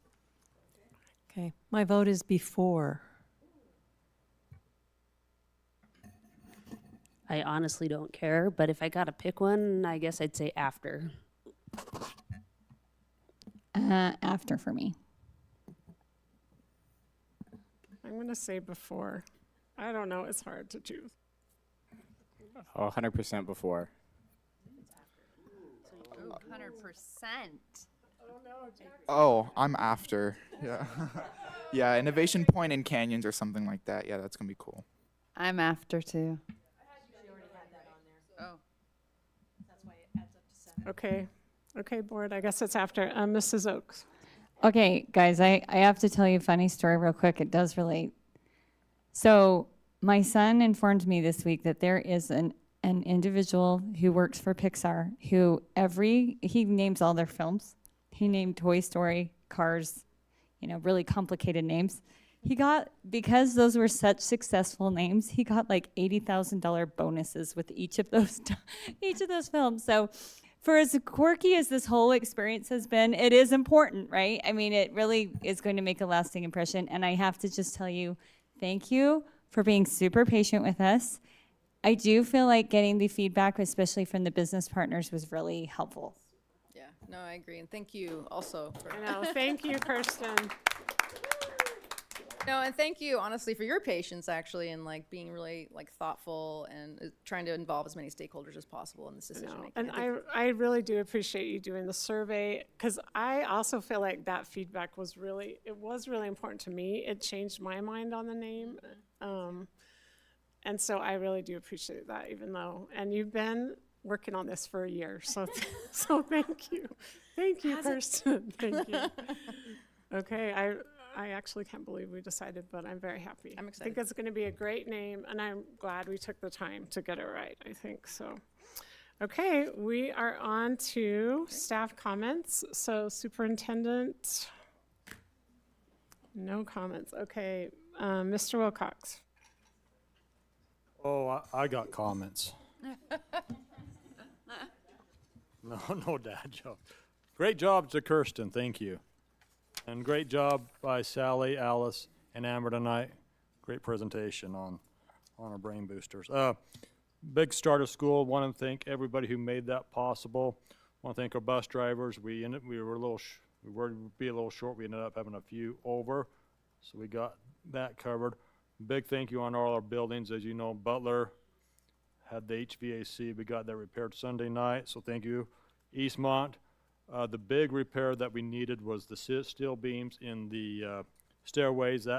Those beams did come. They are installed. We are expected to start on the 2nd there, okay? The last main thing is the carpet in the classrooms. That's coming later this week. Hillcrest High's field is done. If you haven't driven by that, looks fantastic. Has widened out to 8 lanes on the track. Coronel Canyon's soccer field looks great if you haven't seen it on the turf. And then the field house coming along, it should be done November-ish timeframe on the field house. If you haven't noticed, all of our 4 high schools, Brighton already had one, but the other 4 got scoreboards installed on the field. So they all have that Jumbotron's scoreboard at all 5 of them now. So that's exciting for the football season that's upon us. Sandy Elementary carpet and blinds looks great. If you haven't been in there, looks fantastic. And 2 projects that are going, we knew would go a little bit longer. We knew would go into the fall, probably till October, November. That's the Indian Hills Band Room expansion and the Albion Kiva upgrade. Albion's Kiva probably more in end of September, but Indian Hills going to probably November. Anyway, so lots of good things happening at all our schools. I also forgot to mention Jordan's front office entry, the vestibule done as well. So that looks really good, as well as another set, some more restrooms being upgraded there. So a lot happening, so it's exciting to see. That's all I have. Thank you. Okay, thank you for that update. Okay, we're going to start with board comments with Mrs. Pedersen. We'll just go down the row. Okay, I definitely wanted to say thank you to the Eastmont, to Stacy Kersals and the faculty. They have been amazing, and Stacy has come up with such a good communication plan with her parents, with the community, and to have over 100, I went over personally, 100 of the students who they're working online, but they're working in the presence of their teachers. And it's going beautifully. The kids are great, they're happy, they're giving them recreation time. It was the best solution for a not so great situation. So I just wanted to compliment them once again at how phenomenal the Eastmont faculty and staff are at doing this. And the Hogan Construction Company has really been kicking in to try and get the school to the point where we can safely have our students in the building. It won't be completely finished, but they can work around the students at that point, and they'll be so happy. It's going to be beautiful. The other one, I wanted to appreciate the hours and hours and hours spent by both our department heads here at the district and the principals that we have out in our schools for the preparation time that they put in to kick off this school year. They have put in so much time to make sure that we've had the very best start possible and that we've been able to support people in the way they need to. I've had lots of good conversations with people about our trainings that we had to kick off the school year. Everyone has been so positive in how helpful they were, rather than complaining, "You're keeping me away from my classroom." They've been excellent. So I just wanted to compliment everyone on how hard and how well they did that. And then I just want to remember that, at least my point of view is that we want to make sure that our community and our schools know that we trust our schools and our leadership, and we trust the people in the district that they're going to do the very, very best possible thing that can be done to support our students in positive learning. I think that they need to also trust us back. Trust the school that we're going to succeed, because we do. Sometimes it's a bumpy situation. I appreciate comments that come to us as a board, but some people just don't always see it from a bigger point of view, and I think having the balance between their school's point of view and the bigger point of view is going to make for the best possible end product. So it's going to be an interesting fall, but we're going to head into it in a very positive way, because it will be positive for students in the long run. Change is hard, but it'll be great. Thank you. Okay, thank you. Mrs. Dolly. Thank you.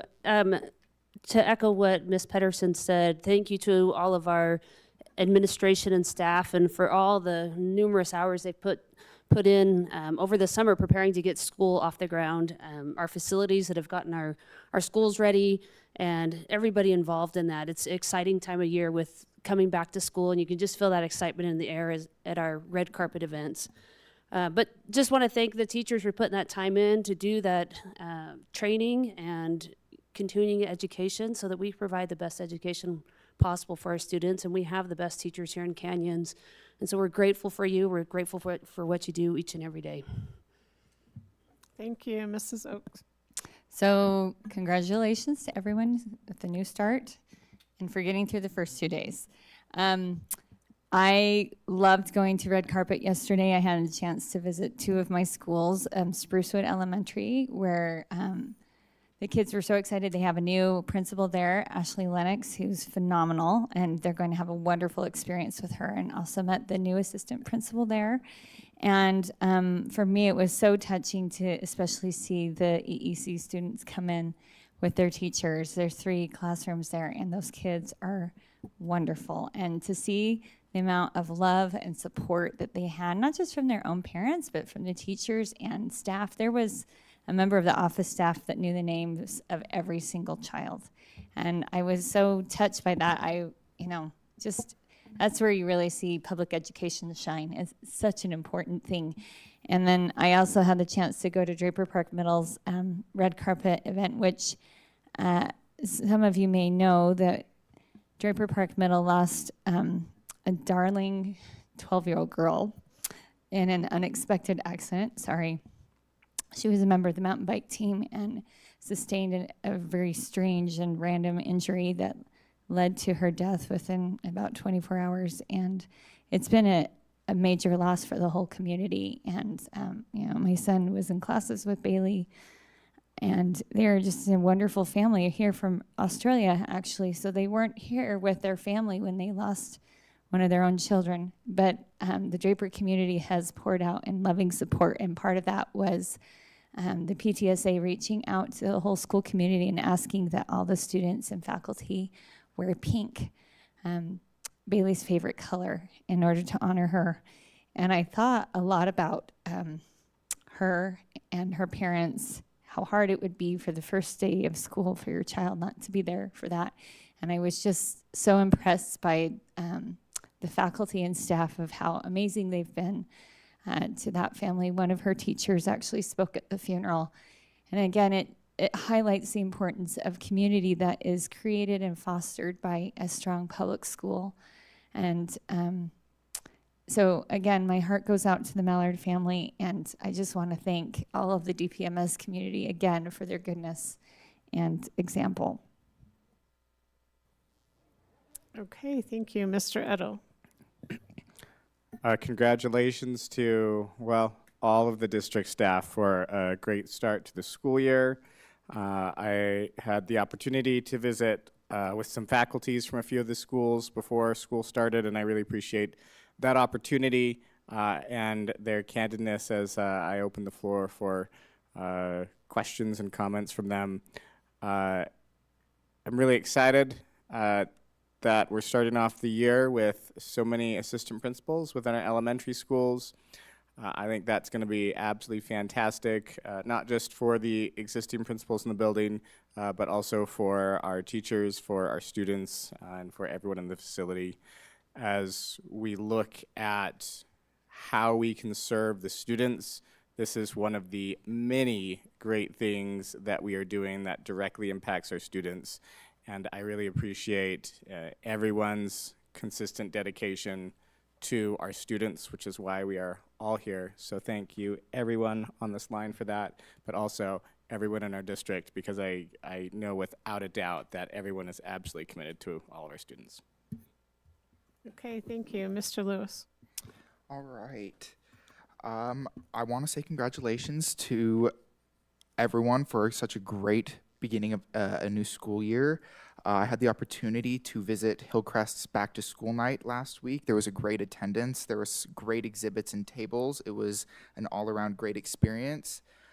Over this last summer, I also had the opportunity to join the East Midvale logo redesign group, and there's a new principal at East Midvale, and I want to thank her for her diligence over the summer, especially as an incoming and brand new principal, to take on a large team and create a brand new logo for this new school that will be revealed tomorrow with their new marquee at their back to school night, which I will be in attendance. So thank you to Amy, Janae, Shelley, Marianne, Ashley, and Jeff for your extremely hard work. Thank you.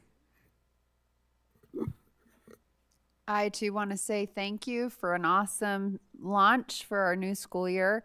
Wonderful back to school nights. Draper Park Middle School, you could not park anywhere. It was so well attended. Awesome work there. I love feeling that it is the center of the community.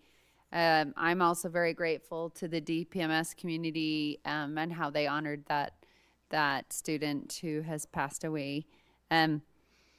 I am also grateful for all of our awesome training. Actually, my sister-in-law is now a behavioral specialist over at Draper Elementary, and she was in training, and she texted me. She said, "This training at the district is amazing. I wish I had this training when I first became a mom."